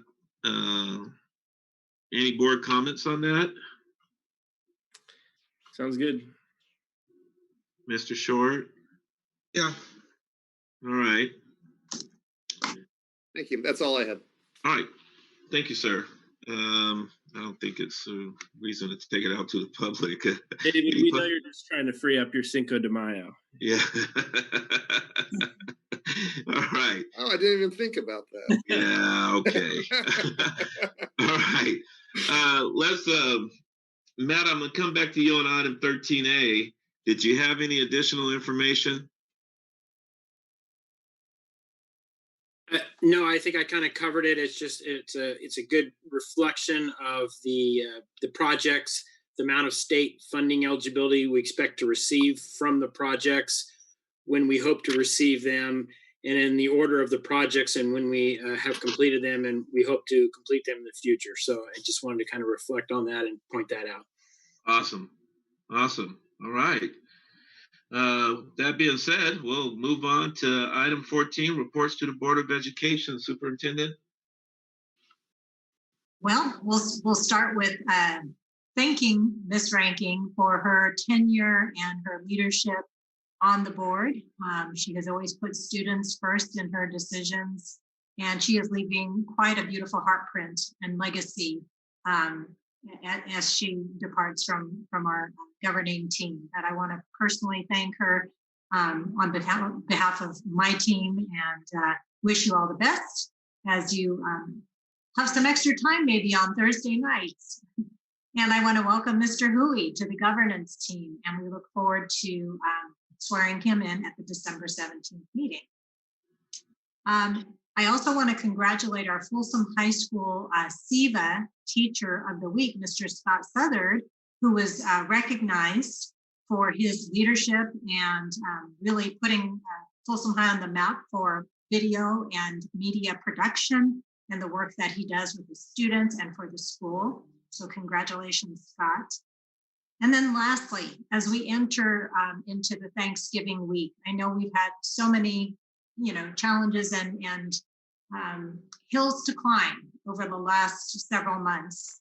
But let's not forget the time of thankfulness and gratitude that we all share. We can all think of the many blessings we have and the many things we have to be thankful for, despite some of the challenges. And I'm thankful for all of our board, for our employees, for our families, for our community, and for our students.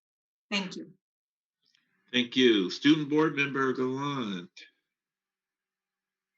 I just wanted to thank Ms. Ranking for her service and dedication. Ms. Ranking, you truly care about students, and I look up to you and have the utmost respect for you.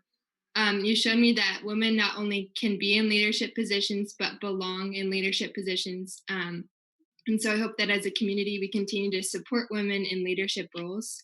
Anyways, Ms. Ranking, you're always welcome to attend our SAB meetings, and I wanted to thank you for all that you do for this community and our schools. Thank you. All right. Student Board Member Reed. Yes, thank you. So I had to go back and look this up, but obviously I didn't remember it off the top of my head. But June 23rd, 2009, I came home from work and I was looking through, forget exactly what it was. It was maybe it was a school publication or something, and I saw that they were looking to form a foundation for the school district. And I read about it and I was very excited, and I wanted to put my name forward. So there was a contact to reach out to send a resume to. And it was Joanne Ranking. I never heard of Joanne before. I probably voted for her in 2008, but I didn't remember.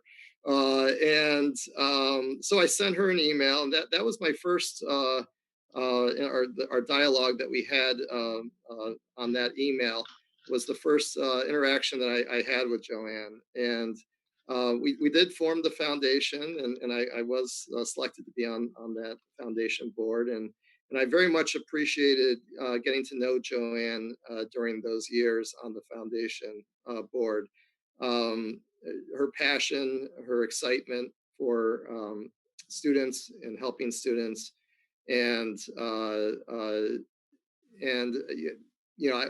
was very privileged to be able, I guess 8 years later, to be a colleague of hers on the school board. And Joanne has had a remarkable educational career, if you will, at FCUSD.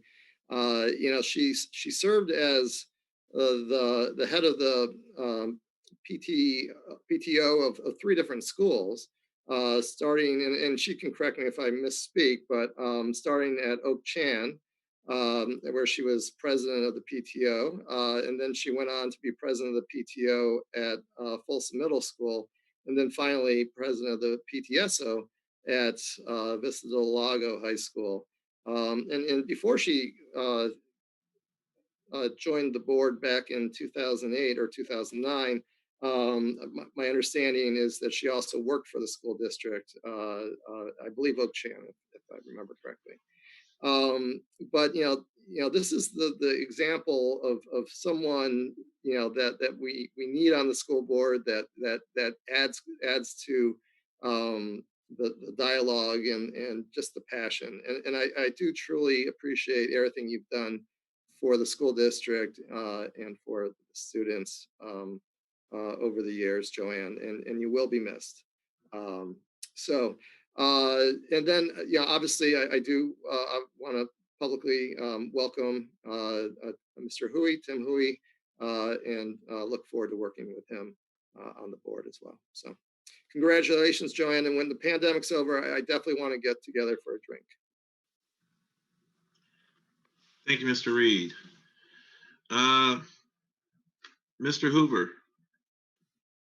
Thank you, Mr. President. I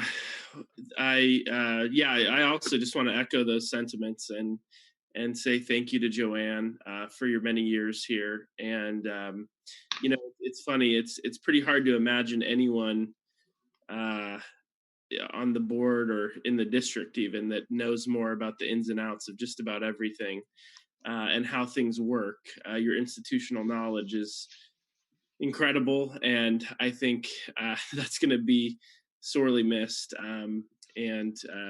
Just really appreciate you. And I just want to wish everyone a healthy and happy and safe Thanksgiving as we, try to celebrate a holiday in a crazy year, a holiday that generally brings a lot of people together. And I know, at least for me, I know my kids and my family really value Thanksgiving and Christmas, and this is such a tough year for it. But I want to wish everyone in the community a safe and healthy Thanksgiving. Thanks. Right. Thank you, Mr. Hoover. Mr. Short. Yeah, the Ranch Cordova 2x2, I'll mention one of the major things I took from that, and maybe President Clark, you can finish the rest.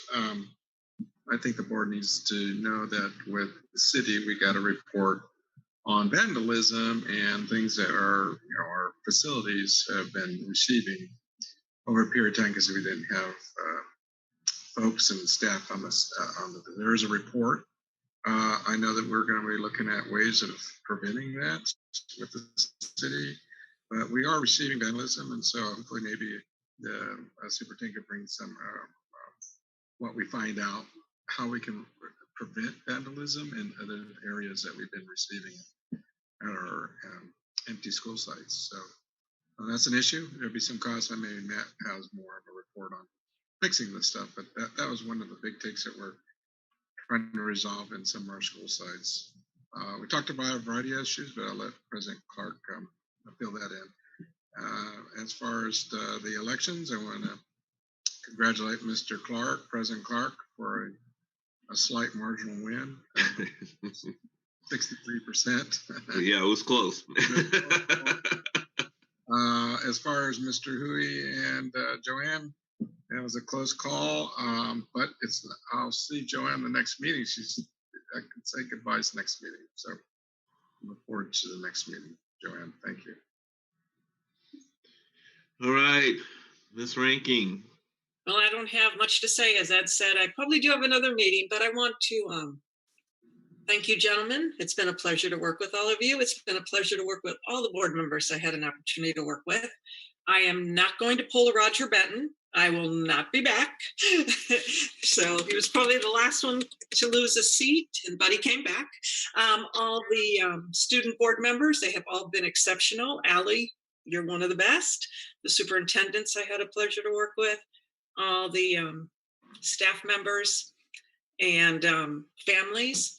And I guess I can totally respect Mr. Huey's win because that was my platform in 2008. Parents belong on the school board. So they do, but you got to keep a balance.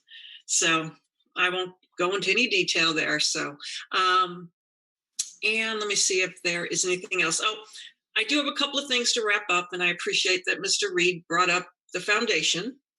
We still have to figure out the best course for that because I'm still working on that project. So that is something that, you know, I'm still going to continue to work on. So I'll be around until I know that that is on solid ground.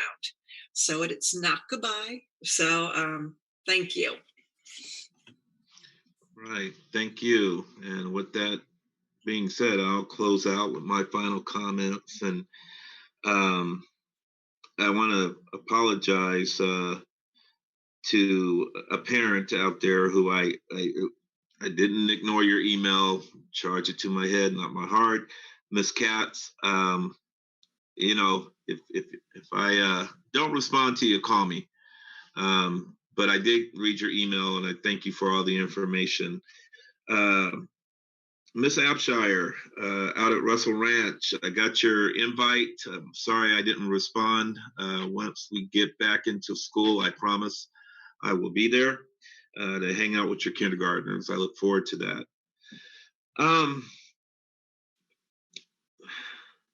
Now, something shook me today when I heard one of the comments about a back to school party, and I don't know what back to school party it was. Was it for students? What was it? I'm just kind of curious. And if there was a back to school party, my God, I hope that you know, did the social distancing thing and kept it to a group under 10 or whatever it was, whether it was students or parents. But if anybody has any more information on that, I'd like to hear about it, just out of curiosity.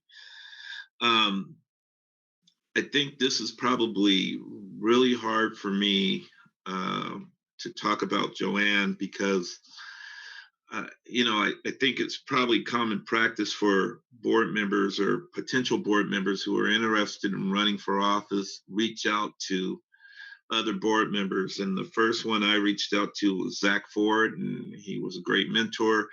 We talked about the roles and responsibilities of a board member and the leadership qualities that they needed to possess. Second person I talked to was Joanne Ranking, and I had my sights set on 2016. At that time, she was actually going to be, I guess, my opponent, but we got lucky, ran uncontested, and that started our relationship on the board. Joanne, I've learned so much from you as in your leadership role as our president, your poise, your confidence, and I just appreciate everything that you've done, everything you've done on the board, everything you've done for the foundation, just your sheer presence in Rancho Cordova and Folsom. You were there. You know, I want to continue to follow in your footsteps. I hope I was a great successor as president of the board now, because I learned everything from you. So if I messed up somewhere, I'll blame you. Anyway, I just thank you for everything that you've done. I'm going to congratulate you on this race, you know, because still, even though you came up short, you know, you had a great run, and I think you need to be commended for that. I want to congratulate Mr. Huey. You know, welcome him to the board. Just want to remind him that, you know, when you come to the table with reservations for 5, because you'll be sitting at the table, and I look forward to you being a voice for our students, our parents, and the community, especially in Rancho Cordova. So I look forward to working with you on that. Finally, and this is kind of hard for me, and I will make a correction. At the beginning of the meeting, we had a moment of silence for Ernie Sheldon. He did pass on a Friday. I was actually pretty shaken because as I was exploring the possibilities of running for the Board of Education, I wanted to reach out to our Folsom leaders. And on a Saturday afternoon, this man spent 2 hours with me just talking about Folsom and his passion for Folsom, and what the community meant to him, and him gauging with the community and getting a gauge on how they were. And it was just really inspiring to hear Ernie. And I know that I think the last time we had a conversation, it was at a mutual friend's house, and he just said, "How are you doing?" And he would make jokes at me, and just said, "If you remember one thing, I want you to continue to listen to your wife." And I don't know what the hell that means, because I listen to Gene all the time, but the man meant a lot to me. He was actually not only a good man, he served his city, he served his country, but he cared. He cared about everything. And I want to thank Dr. Koligian for honoring him and flying flags at the Folsom schools at half-mast. That really meant a lot to me. So in closing, I just want to thank Ernie for his service. I thank him for being a role model, and I thank him for being my Folsom father. With that being said, we'll go ahead and we'll adjourn the meeting. You guys have a great Thanksgiving. Be safe out there. Be thankful for what we have. So with that being said, meeting adjourned.